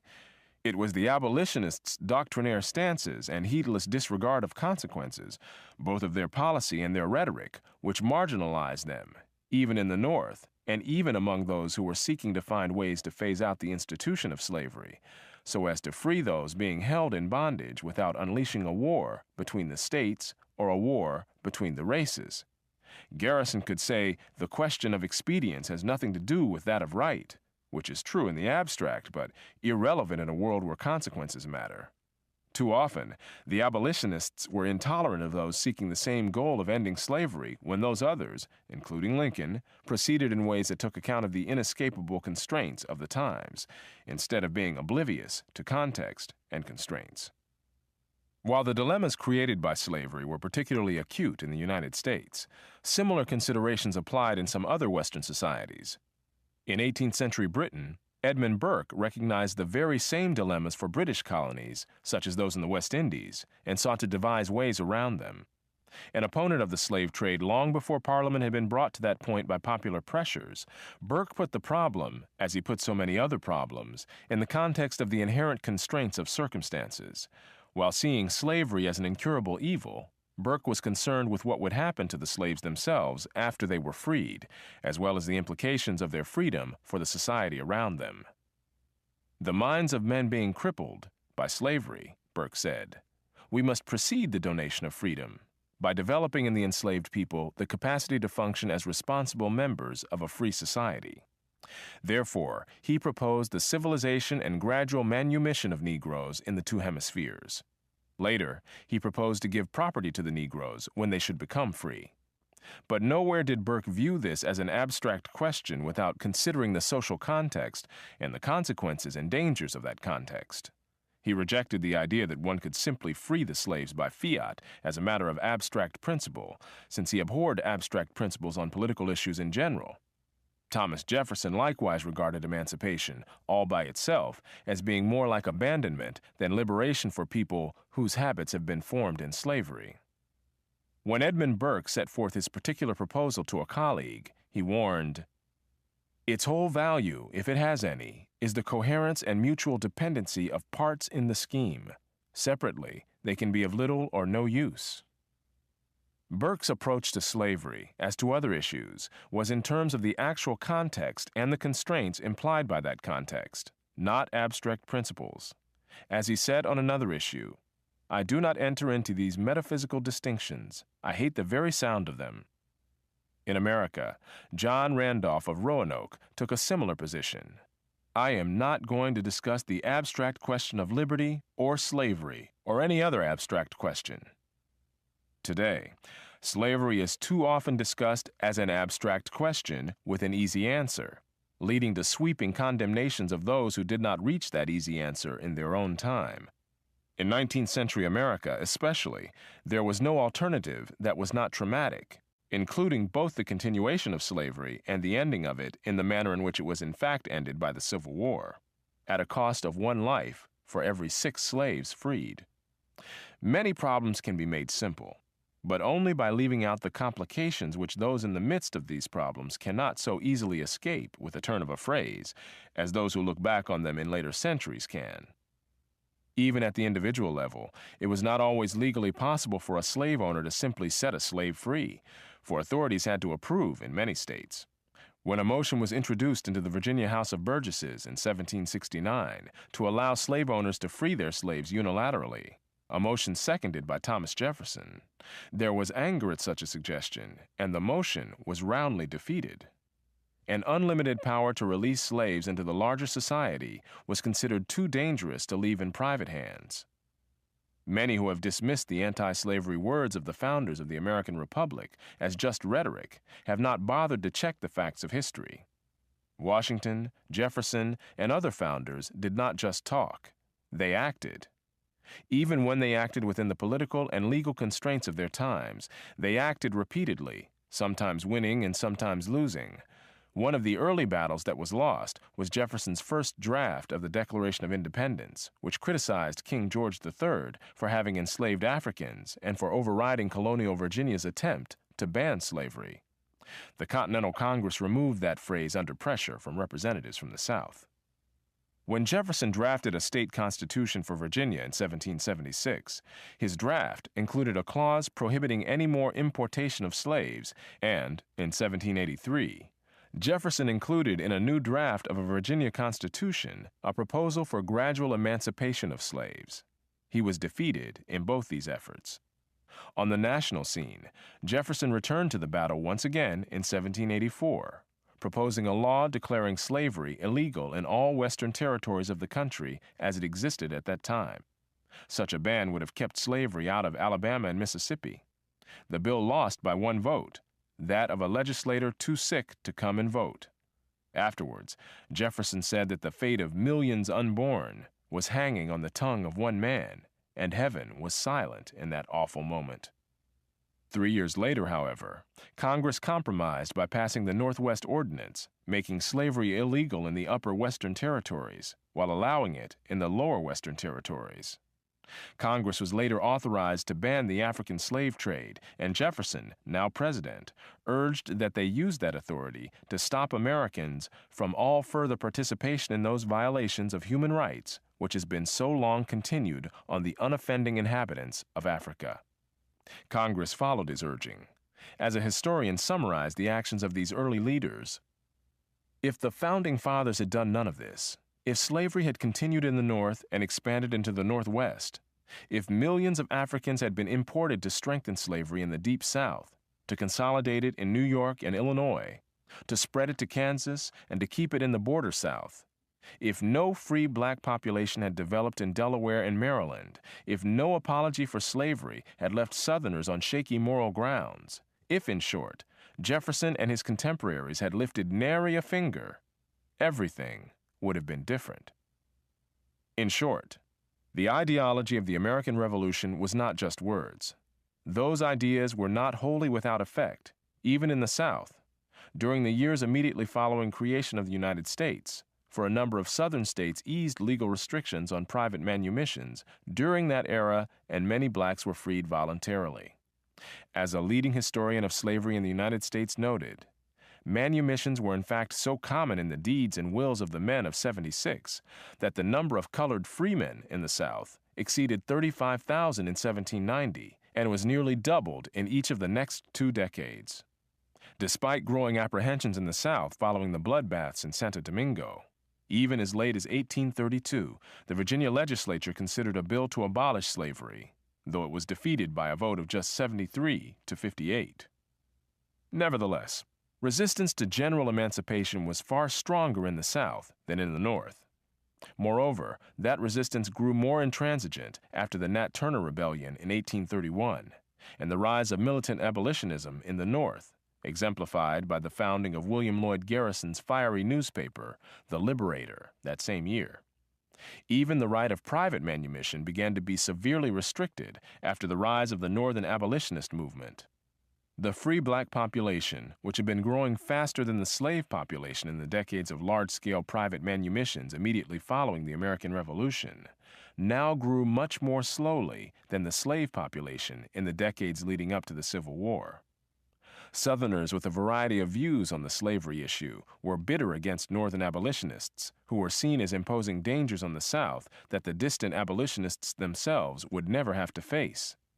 Out of this bitterness came a sectionalism and intolerance in the South that led, especially from the 1830s on, to suppression of criticisms of slavery in the region, including restrictions on academic freedom and freedom of the press, state censorship of the U.S. males, and a campaign to stop sending Southern young men to Northern colleges. Ultimately, such fears, bitterness, and sectionalism led to secession and the ensuing Civil War. Before things reached that point, however, there were many efforts, both individual and collective, in early 19th century America, to find some way out of the dilemma in which many felt themselves trapped by decisions made before they were born. Indeed, decisions made before there was a United States. In colonial times, the colony of Georgia, for example, had tried to ban the introduction of slavery there, but was overruled in London. Quakers in colonial Pennsylvania had tried to put a high tax on the importation of slaves into that state, but this too was overruled by the British government.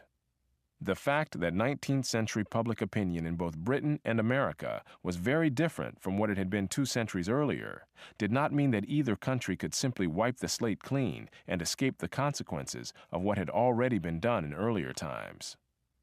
Some Americans, including Washington, Jefferson, Jackson, and Lincoln, sought a way out of the painful dilemma by sending freed slaves back to Africa.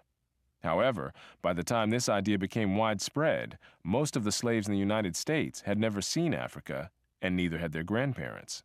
They spoke no African languages and had no idea where their forebears had originated, on a continent more than twice the size of Europe, and one where local and tribal origins were, and still are, crucial to one's acceptance or even toleration by other Africans. One concrete result of the Back to Africa movement was the establishment of the colony of Liberia on the West African coast, to which freed American blacks were sent during the administration of James Monroe, for whom they named their capital, Monrovia. These first settlers were decimated by African diseases to which they no longer had biological resistance, which was just one of the problems of trying to undo the past. More fundamentally, the numbers that could realistically be transported to Africa for resettlement was less than the natural increase of the black population of the United States, so this was a foredoomed hope. Nevertheless, the American Colonization Society and many others persisted in the hope that slavery could be ended as an institution without releasing into American society millions of former slaves by establishing colonies for them in Africa or Haiti. Even when private manumissions of individual slaves was legally possible, it was not wholly without its dilemmas. Modern historian David Bryan Davis denounced Congressman John Randolph for hypocrisy because Randolph publicly condemned the slave trade during a visit to England, while he himself continued to hold slaves in the United States. However, Randolph was not just speaking for public consumption in England. He said similar things both in public and in private letters to friends in the United States. Why, then, did Randolph not simply free his own slaves? This question reaches beyond one man and has implications for the whole set of contradictions which slavery presented in a free society. At a personal level, the answer was clearest. Randolph could not simply free his own slaves legally, since he had inherited a mortgaged estate and the slaves were part of that estate. Only after he had removed both financial and legal encumbrances was freeing his slaves possible, and only after he had made some provision for their economic viability as free people did he consider it humane. During hard economic times, Randolph wrote to a friend of more than 200 mouths looking up to me for food, and though it would be easy to rid myself of the burden, morally, it would be more difficult to abandon them to the cruel fate to which our laws would consign them than to suffer with them. Thomas Jefferson likewise owned a plantation encumbered by debt, as did many other Southerners, so emancipation of all of Jefferson's slaves was never a real possibility, though he did manage to free 9 of them. Like Burke and Randolph, Jefferson did not see slavery as an abstract issue. He saw the heavy moral stigma of slavery, but also the social dangers to flesh and blood people. He wrote in a letter, "I can say with conscious truth that there is not a man on earth who would sacrifice more than I would to relieve us from this heavy reproach in any practicable way. The cession of that kind of property, for so it is misnamed, is a bagatelle, which would not cost me a second thought if in that way a general emancipation and expatriation could be effected. And gradually, and with due sacrifices, I think it might be. But as it is, we have the wolf by the ears, and we can neither hold him nor safely let him go. Justice is in one scale, and self-preservation in the other." Many other slave owners, of course, saw their slaves as simply a source of wealth, and were therefore determined to hold on to them for that reason. However, even those slaveholders with aversions to slavery in principle were constrained by a strong tradition of stewardship, in which the family inheritance was not theirs to dispose of in their own lifetime, but to pass on to others as it had been passed on to them. George Washington was one of those who had inherited slaves and, dying childless, freed his slaves in his will, effective on the death of his wife. His will also provided that slaves too old or too beset with bodily infirmities to take care of themselves should be taken care of by his estate, and that the children were to be taught to read and write, and trained for some useful occupation. His estate, in fact, continued to pay for the support of some freed slaves for decades after his death, in accordance with his will. The part of Washington's will dealing with slaves filled almost 3 pages, and the tone, as well as the length of it, showed his concerns. The Emancipation Clause stands out from the rest of Washington's will in the unique forcefulness of its language. Elsewhere in it, Washington used the standard legal expressions, "I give and bequeath," "It is my will and direction." In one instance, he politely wrote, "By way of advice, I recommend to my executors." But the Emancipation Clause rings with the voice of command. It has the iron firmness of a field order. "I do hereby expressly forbid the sale of any slave I may die possessed of, under any pretext whatsoever."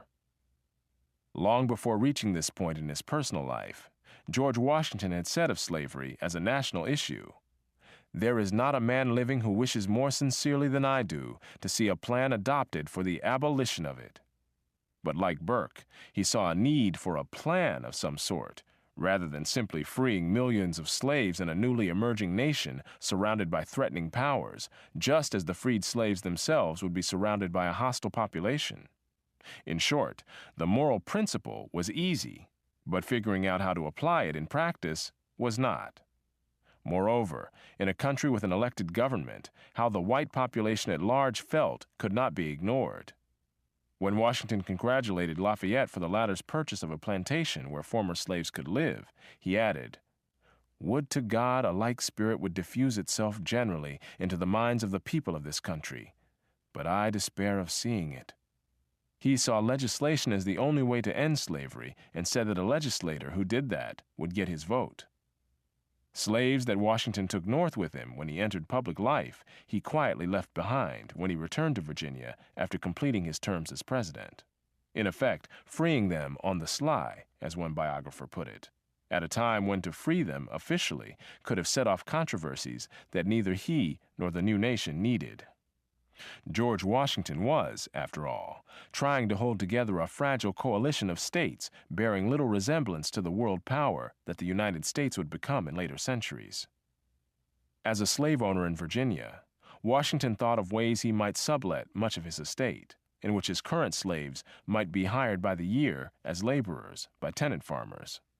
He was clearly casting about for some way, as he put it in a letter, to liberate a certain species of property which I possess very repugnantly to my own feelings. But there were no takers. Washington's behavior as a slave owner is also worth noting. Beginning in the early 1770s, he rarely bought a slave, and he would not sell one unless the slave consented, which never happened. Not selling slaves was an economic loss. Slave labor on a plantation with soil as poor as Mount Vernon brought in little or nothing. The only profit a man in his position would make was by selling slaves to states where agriculture was more flourishing. Washington would not. I am principled against selling Negroes as you would do cattle at a market.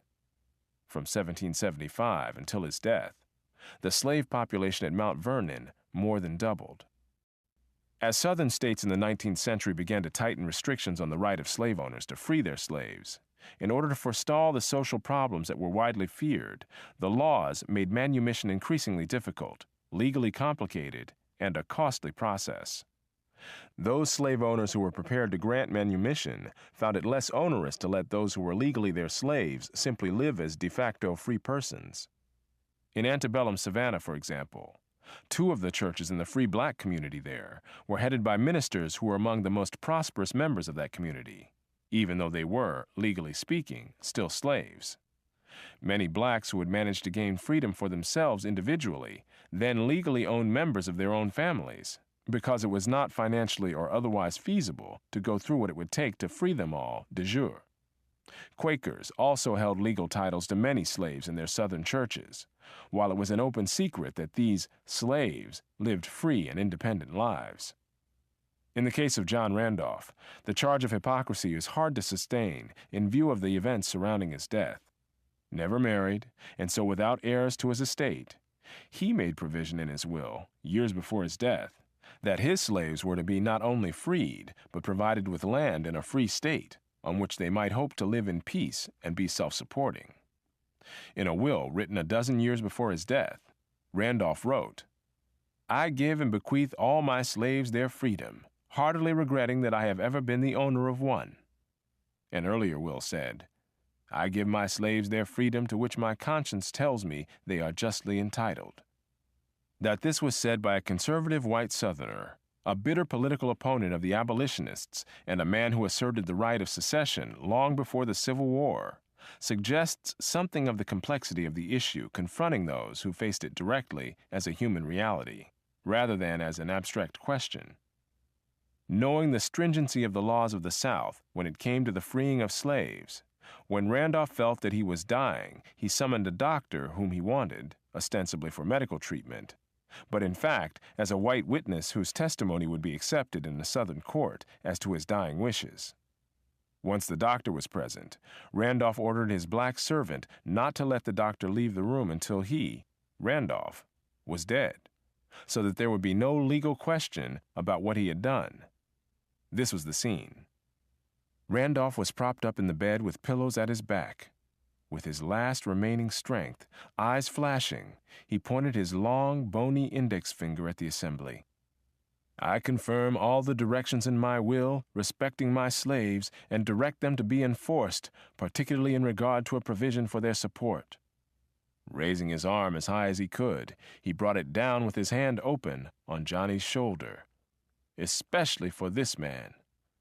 He then asked whether each of the witnesses understood him. Immediately, Randolph's keen, penetrating gaze clouded, his mind gave way, and he slumped down. Randolph's will provided money to purchase land for his freed slaves in a free state, in order to give them a chance to be self-supporting as free people. But even in the free state of Ohio, the opposition of local whites made it impossible for them to live on the land he had provided. The racial animosity that he had feared from the beginning would blight their chances was rampant even in the North. Whatever the merits or demerits of Randolph's personal or public policy conclusions, hypocrite hardly seems the right word for him. Abstract moral decisions are much easier to make on paper or in a classroom in later centuries than in the midst of the dilemmas actually faced by those living in very different circumstances, including serious dangers. One way to understand the constraints of the times and their effects on public attitudes is to examine the difference between the way that many in 19th century America saw the slave trade, as distinguished from the way that they saw slavery itself.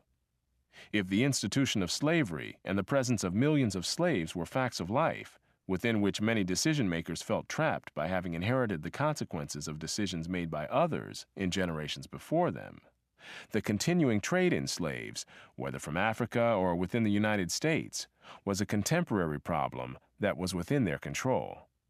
Thus, decades before slavery was abolished, the United States joined in the outlawing of the international slave trade. Even many Americans not yet ready to support the abolition of slavery as an institution nevertheless made the bringing of more slaves from Africa a capital offense in the United States.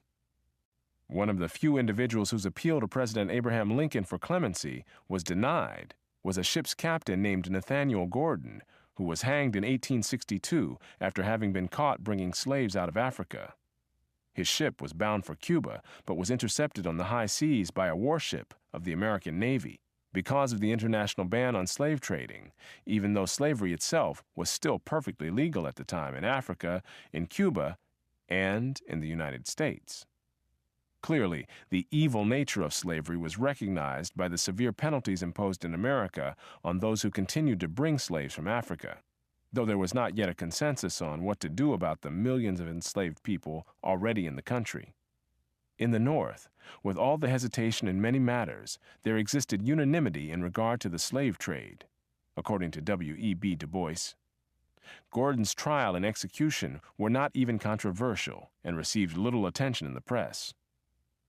Even in the antebellum South, Virginia Congressman John Randolph again exemplified the cross-currents of the times in the dichotomy between the way that slave trading was seen and the way that slavery itself was seen. Although a fierce opponent of the abolitionists, Congressman Randolph was nevertheless adamant against slave trading, at home or abroad. Despite being a slave owner, Randolph did not engage in the practice of buying or selling slaves himself, and denounced on the floor of the House of Representatives those hard-hearted masters who broke up black families by selling their members. Randolph urged the federal government to act in an area where it had legal jurisdiction, to ban domestic slave trading in the District of Columbia. The fact that there was no such general support for making domestic slave trading a criminal offense as for making the international slave trade a capital offense reflected the fact that the former did not increase the total number of slaves in the United States, nor take any more people out of Africa. However, being a domestic slave trader was not without social stigma, even in the antebellum South. This moral distinction between slave trading and the continuation of slavery as an institution might be hard for some in later centuries to understand, because, in the abstract, there is no moral difference. Only in the concrete circumstances faced by the people of the times was there a practical social difference.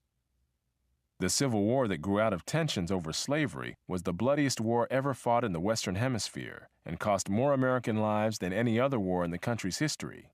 Whether or not those fighting on either side thought of their battles as being over slavery, as distinguished from secession, without slavery there would have been no secession and no Civil War. The states that first seceded were states where slaves were the highest percentage of the population. Contemporary words and deeds by the leaders of the Confederacy made unmistakably clear that slavery was at the heart of their secession and at the heart of the Constitution that they established for their own new government. In later times, as slavery became ever more repugnant to people throughout Western civilization and even beyond, apologists for the South would stress other factors. But the real question is what factor moved Southern leaders when the fateful decision was made to secede, and that was unashamedly, as a Civil War historian put it, slavery. As for the race war that so many had feared, The fact that it did not materialize after emancipation is hardly decisive evidence that the fear was unfounded. During the Civil War, blacks were freed only where Union troops were in occupation of Southern territory, and an army of occupation remained in the South for more than a decade after the Civil War. In the antebellum era, no one on either side of the issue of slavery and emancipation had anticipated that. Even so, the vigilante violence of the Ku Klux Klan and other white terrorists, even while under military occupation, suggests that the potential for a race war was quite real. Among the other examples of anachronistic moral principles being applied in our own times to earlier times have been the many complaints that the Constitution of the United States did not abolish slavery. This was never a viable option because the South would not have remained united with the North if there had been such a clause. The clause would have been an empty symbolic gesture, leaving millions still enslaved in the South, but jeopardizing the existence of a vulnerable new country by splitting it in half at the outset. Even had both North and South survived as independent nations, slaves in the South were highly unlikely to have been freed by 1863, when Lincoln issued the Emancipation Proclamation. Would a meaningless clause have been worth the price of condemning even more generations of blacks to slavery? Moral principles cannot be separated from their consequences in a given context. Those preoccupied today with the contemporary instrumental use of history have scored many talking points by referring to the Constitution's allowance of additional representation for the South in Congress by counting 3/5 of the slave population in determining the number of congressmen to which the Southern states would be entitled. Like many political compromises, this one made no sense except as a means of obtaining agreement in a situation where a dangerous stalemate threatened. The talking point made today is that this political arrangement amounted to saying that a black man was only 3/5 as important as a white man. But would those who say this have preferred that the slave population have been counted as requiring the same representation in Congress as the free? What would have been the consequences? Or do consequences matter to those trying to score points? Since slaves had no voice whatsoever in the selection of Southern congressmen, counting the slave population at full strength would only have given white Southerners a stronger pro-slavery contingent in Congress. Scoring points today and being serious are two very different things. It should also be noted that the Constitution's distinction in counting people for representation in Congress was between slave and free, not black and white. Free blacks were counted the same as whites, and free blacks existed before the Constitution existed. Social consequences in different societies. The situation in the Islamic world was very different from that in the West. Despite the larger total numbers of slaves sent from Africa to the Islamic world over the centuries, the surviving African population in these countries was much less than the tens of millions in the Western Hemisphere.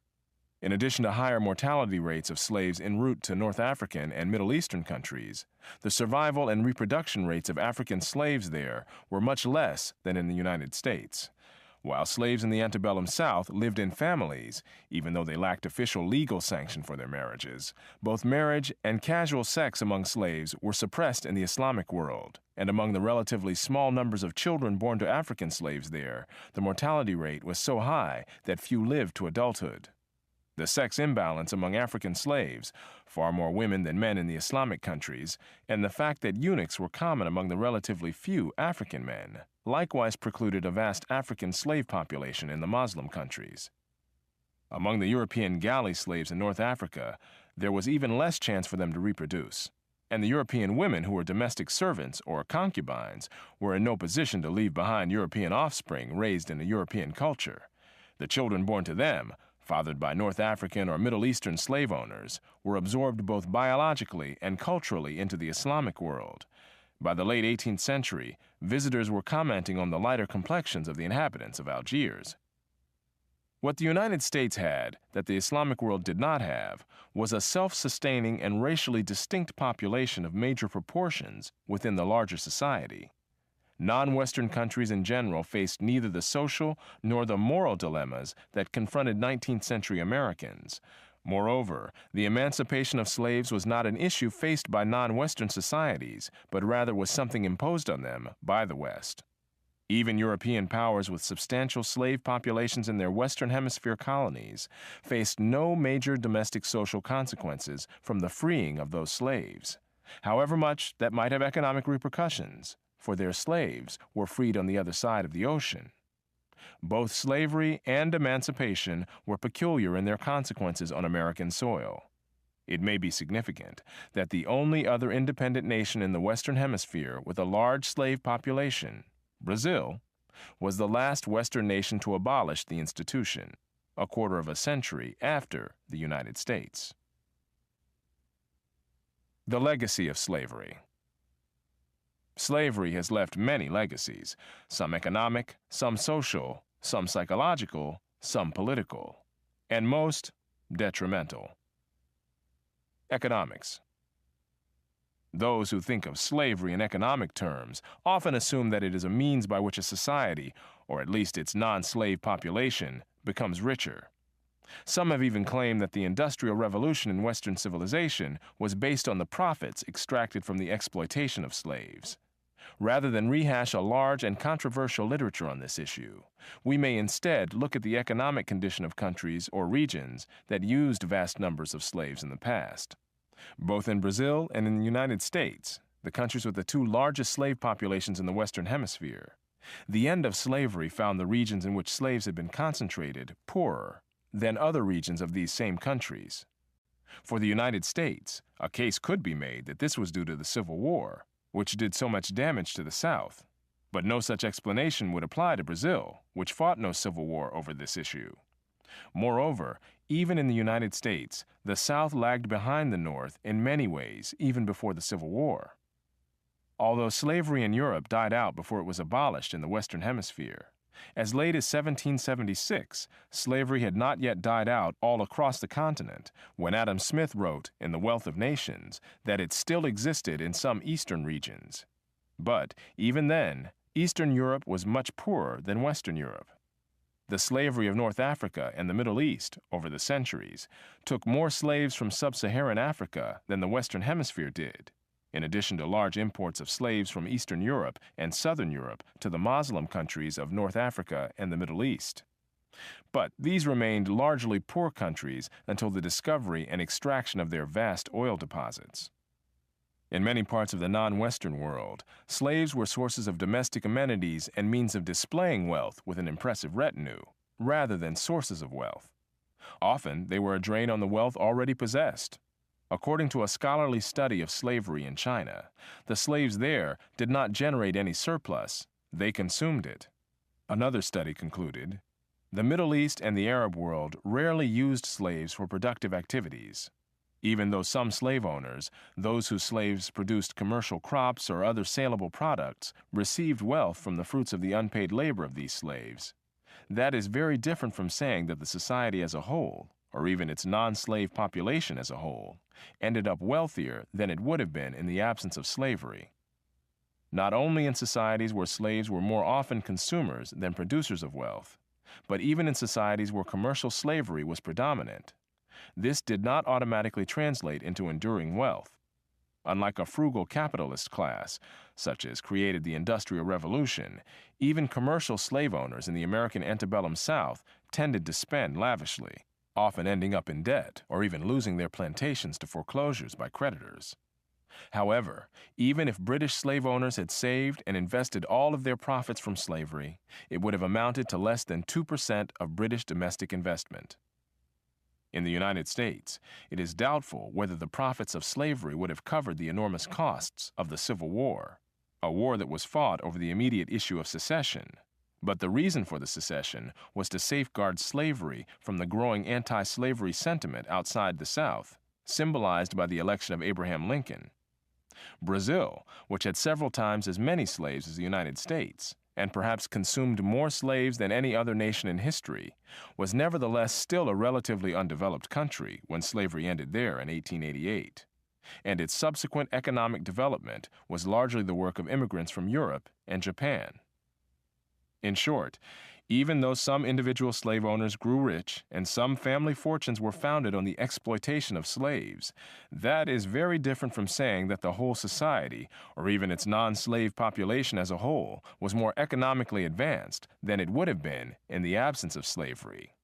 What this means is that whether employed as domestic servants or producing crops or other goods, millions suffered exploitation and dehumanization for no higher purpose than the transient aggrandizement of slave owners.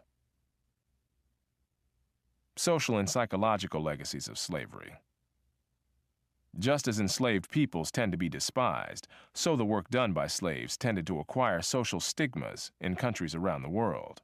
In Java, for example, free people did not want to carry their own packages, since slaves carried packages, and therefore free people without slaves would hire a slave for such chores.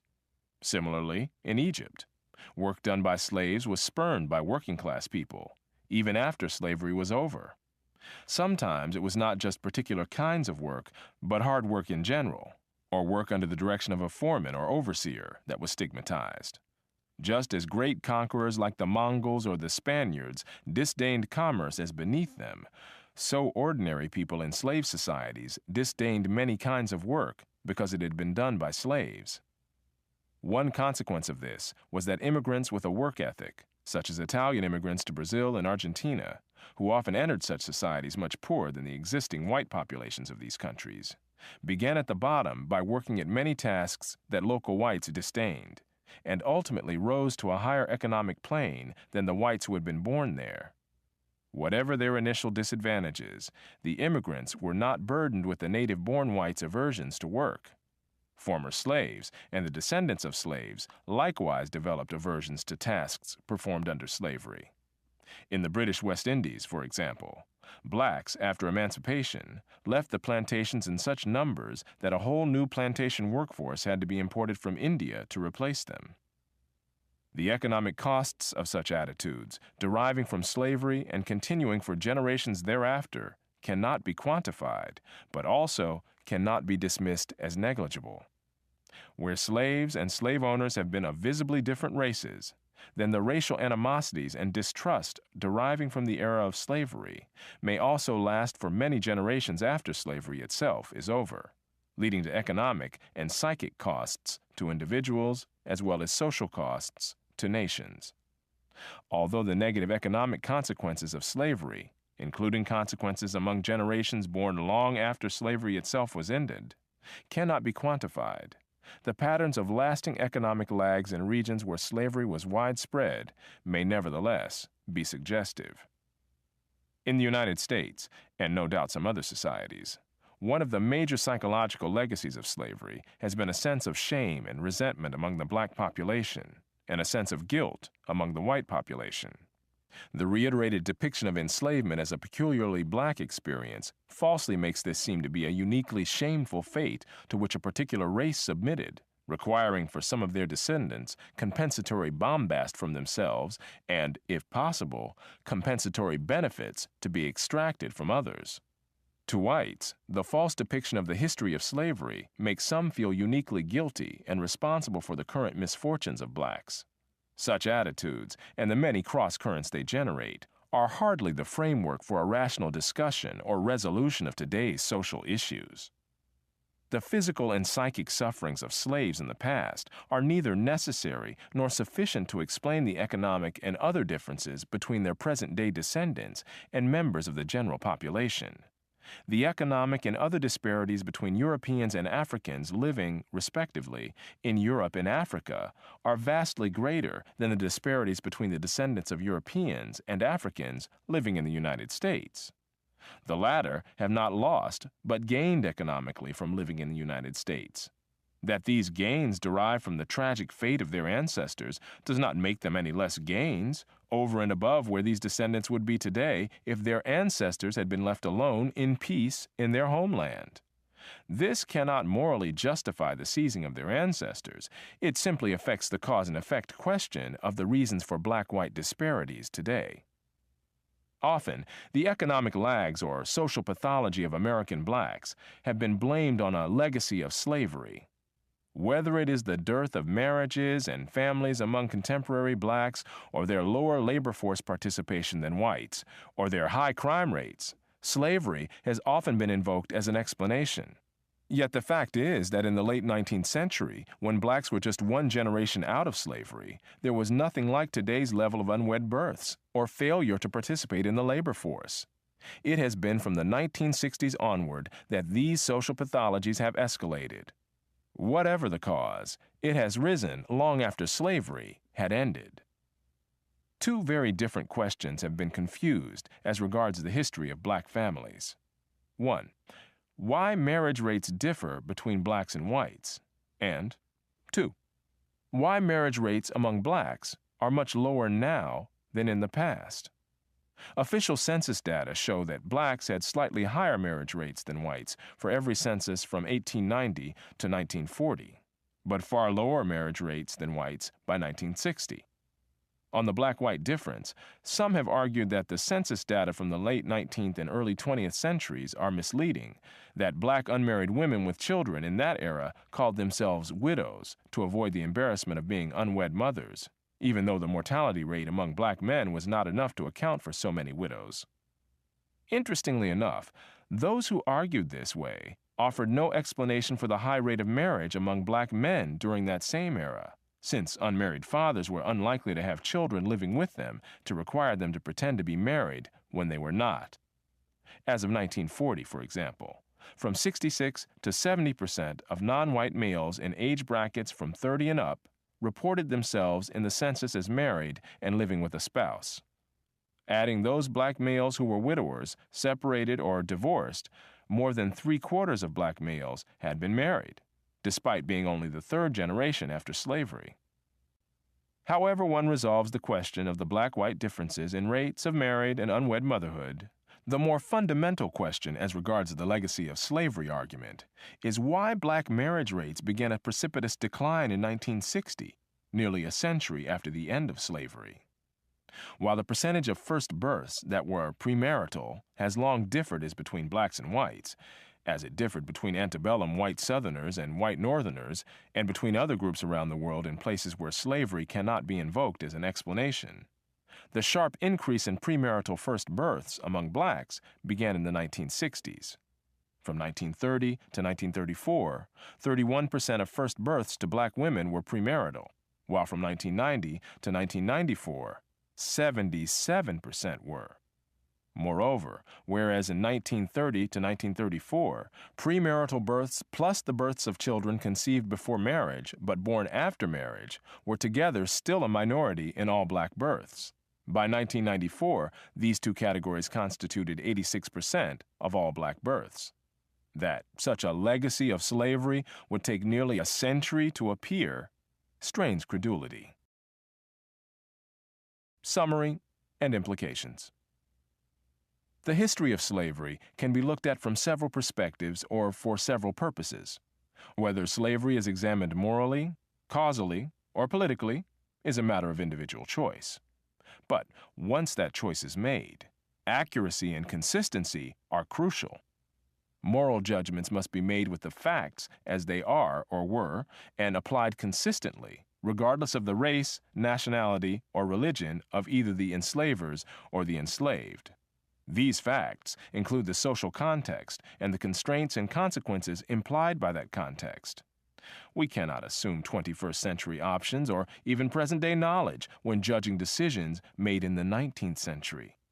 Nor can we assume that we have superior knowledge of the social realities of an earlier era that we never lived through, compared to the first-hand knowledge of those who confronted those realities daily and inescapably. Moral questions about slavery have been, almost exclusively, Western moral questions. Non-Western societies had neither moral concerns about slavery nor, in most cases, the power to decide on the continuance or extinction of the institution for themselves during the era of European imperialism, when slavery was suppressed over most of the world by the West. Not only has the West's crucial role in the destruction of slavery around the world gone largely unnoticed, standards applied almost exclusively to the West have been used to condemn European and European offshoot societies for having once had slavery. Even those Western leaders who sought to end slavery are condemned by critics today for not having done it sooner or faster. The dangers and constraints of their times have too often been either ignored or brushed aside as mere excuses, as if elected leaders operating under constitutional law could simply decree whatever they felt was right. Even a sympathetic biography of George Washington, for example, said, "He had helped to create a new world, but had allowed into it an infection that he feared would eventually destroy it." This statement is breathtaking in its assumptions. Washington did not allow slavery, which existed on American soil and around the world before he was born, nor did he have the option to decree its end. Even to have made slavery a public issue at the time would have accomplished nothing except to jeopardize the survival of a fragile coalition of newly independent states.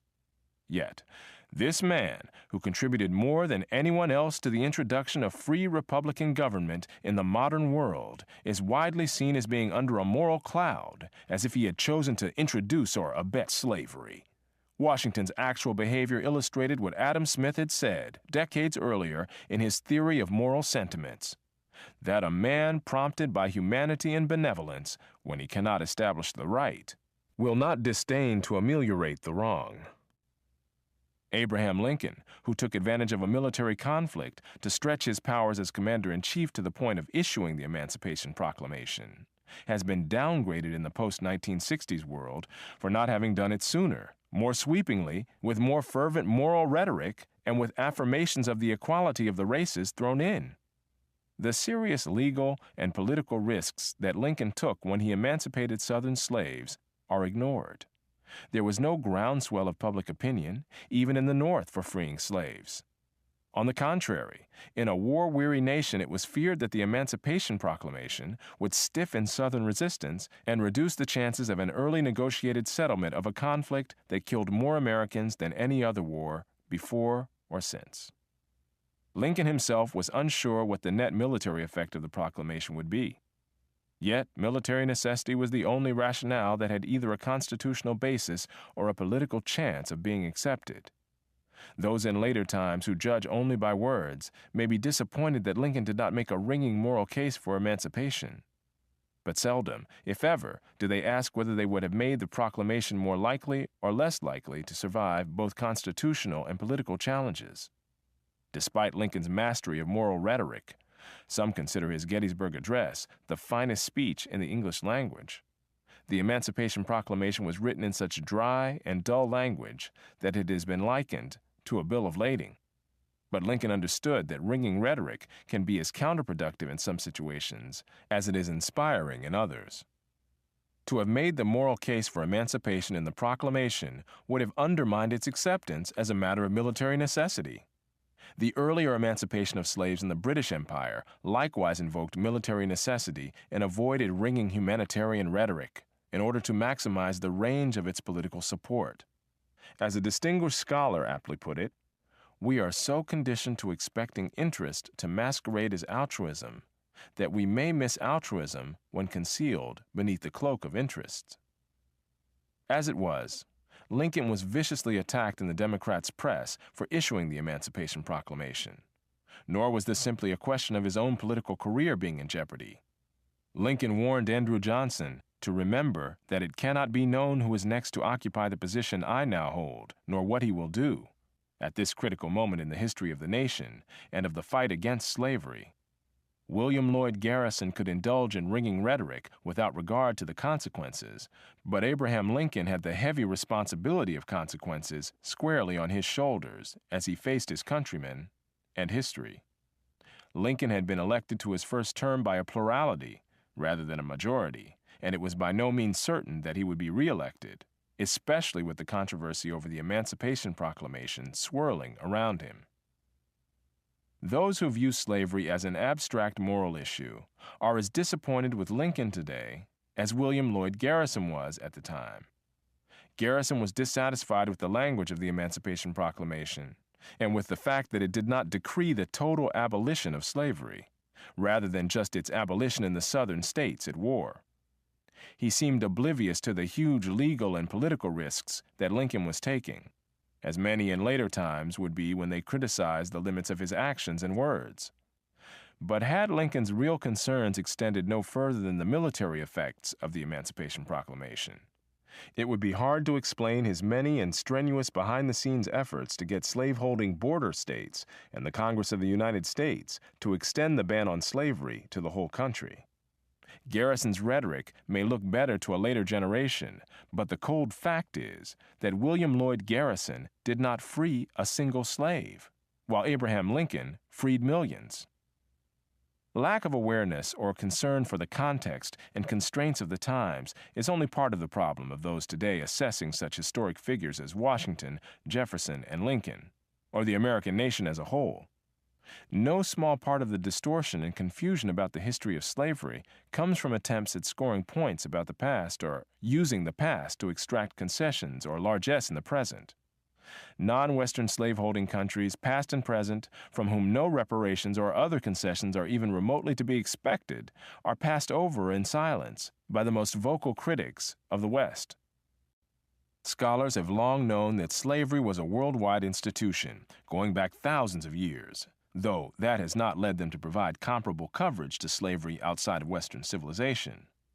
One scholar whose study of slavery encompassed Islamic as well as Western countries observed, "Slavery has been a common feature of human history, appearing in nearly every part of the world." Though his own study did not extend across the vast reaches of Asia or to the Polynesian islands. Another scholar, distinguished for his studies of the Atlantic slave trade, declared, "Slavery until recently was universal in two senses. Most settled societies incorporated the institution into their social structures, and few peoples in the world have not constituted a major source of slaves at one time or another." Despite such common knowledge among scholars, the version of the history of slavery more commonly depicted to the general public, as well as to students in our schools and colleges, is more along the lines of Roots or other similar productions. On the other end of the spectrum, one of the rationales for slavery used in both ancient times and in more recent centuries has been that consigning some people to perform the drudgery of the world freed others to pursue the higher things: education, invention, political leadership, the arts, etc., and thus advanced civilization as a whole. Plato and Socrates came out of a slaveholding society, as did many of the remarkable leaders who founded the American Republic. But correlation is not causation, and even the correlation is not as clear as some apologists for slavery have assumed. Although Brazil imported several times as many slaves as the United States, it would be difficult to find Brazilian equivalents of Plato or Socrates or other world leaders in the advancement of civilization in the arts or sciences. The remarkable number of early American leaders who came out of Virginia, including Washington, Jefferson, Madison, and Monroe, had no counterparts in other southern states, which collectively had vastly larger numbers of slaves than those of Virginia. The South as a whole lagged far behind the North in producing leaders in the arts and sciences. Slavery has been too facile an explanation of both the positive and negative aspects of slaveholding societies. The idea that slavery was based on race or racism is yet another popular notion that will not stand up to a scrutiny of history, as we have already seen. Yet, beliefs about the innate ability of blacks in the United States by prominent American leaders of an earlier era have been invested with great moral implications by those seeking to score points. But beliefs are neither moral nor immoral. They may be accurate or inaccurate, founded or unfounded. But they acquire moral significance only when they are shaped to serve some ulterior purpose that is either moral or immoral. Belief in the innate equality of all people has been promoted in order to promote equal treatment of all people, and belief in innate inferiority has been promoted in order to justify discrimination against some people, but it is these goals which have moral significance. In the absence of such goals, the beliefs themselves are subject to the tests of evidence and logic, rather than the test of moral principles. Abraham Lincoln, for example, said of blacks that their abilities were no measure of their rights. Thomas Jefferson likewise said, "Be assured that no person living wishes more sincerely than I do to see a complete refutation of the doubts I have myself entertained and expressed on the grade of understanding allotted to them by nature, and to find that in this respect they are on par with ourselves. My doubts were the result of personal observation on the limited sphere of my own state, where the opportunities for the development of their genius were not favorable, and those of exercising it still less so. I expressed them, therefore, with great hesitation. But whatever their degree of talent, it is no measure of their rights. Because Sir Isaac Newton was superior to others in understanding, he was not therefore lord of the person or property of others. That took the question of Jefferson's beliefs about the innate ability of blacks out of the realm of morality. Elsewhere, Jefferson pointed out how tentative any conclusion must be about the innate ability of blacks, given the lack of scientific precision possible on such questions. Although Jefferson has been criticized for having expressed doubts, what he called a suspicion only, about the innate ability of black people, his obvious pleasure at discovering the able work of Benjamin Banneker suggests that his beliefs were not the servant of some ulterior purpose. The vast majority of blacks that Thomas Jefferson saw were illiterate people whose development had been stunted by slavery. He never in his entire life saw a black American who had a college degree, because there were none. The first black man to receive a college degree in the United States did so 2 years after Jefferson's death, and the first black woman more than a quarter of a century after that. As Jefferson himself realized, his observed sample of black people was inherently biased by time and place, which is an empirical deficiency of his circumstances, rather than a moral choice of his own. Others, however, used their belief that blacks were innately lacking in ability to justify, for example, forbidding the teaching of blacks. Frederick Law Olmsted's response to the claim that blacks were no more capable of being educated than animals were was to ask why there were no laws forbidding animals from being educated. The very need for such a law undermined the belief that was used to justify that law. Again, the moral significance of a belief derives from the purpose to which it is put. Otherwise, there is only a question of assessing the logic and evidence behind the belief. While facts about slavery are essential, we need more than facts.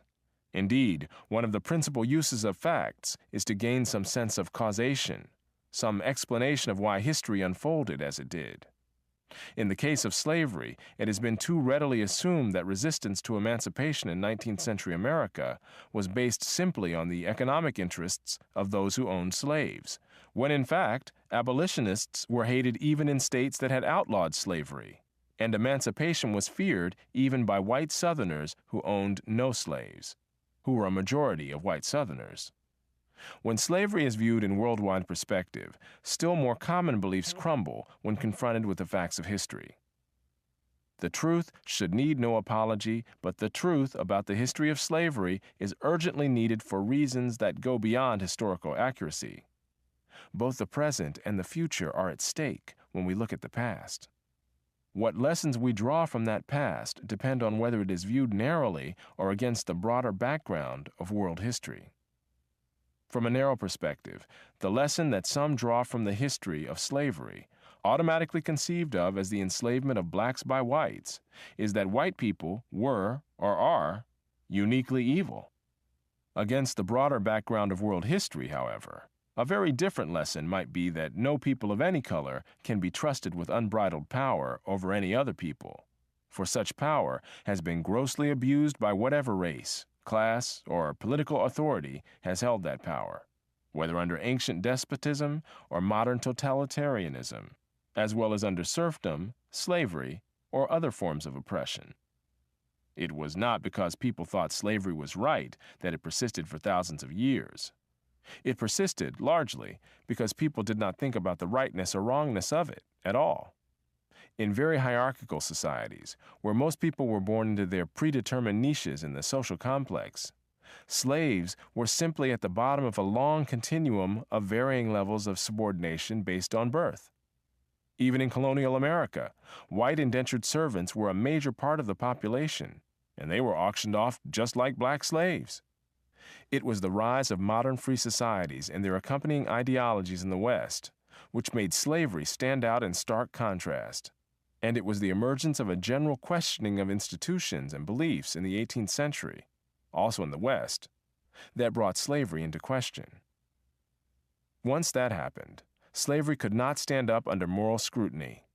Outside the West, it did not have to, at least not until after the spread of Western ideas of individual freedom belatedly took hold in some other societies. That such an institution could last so long unchallenged on every inhabited continent is a chilling example of what can happen when people simply do not think.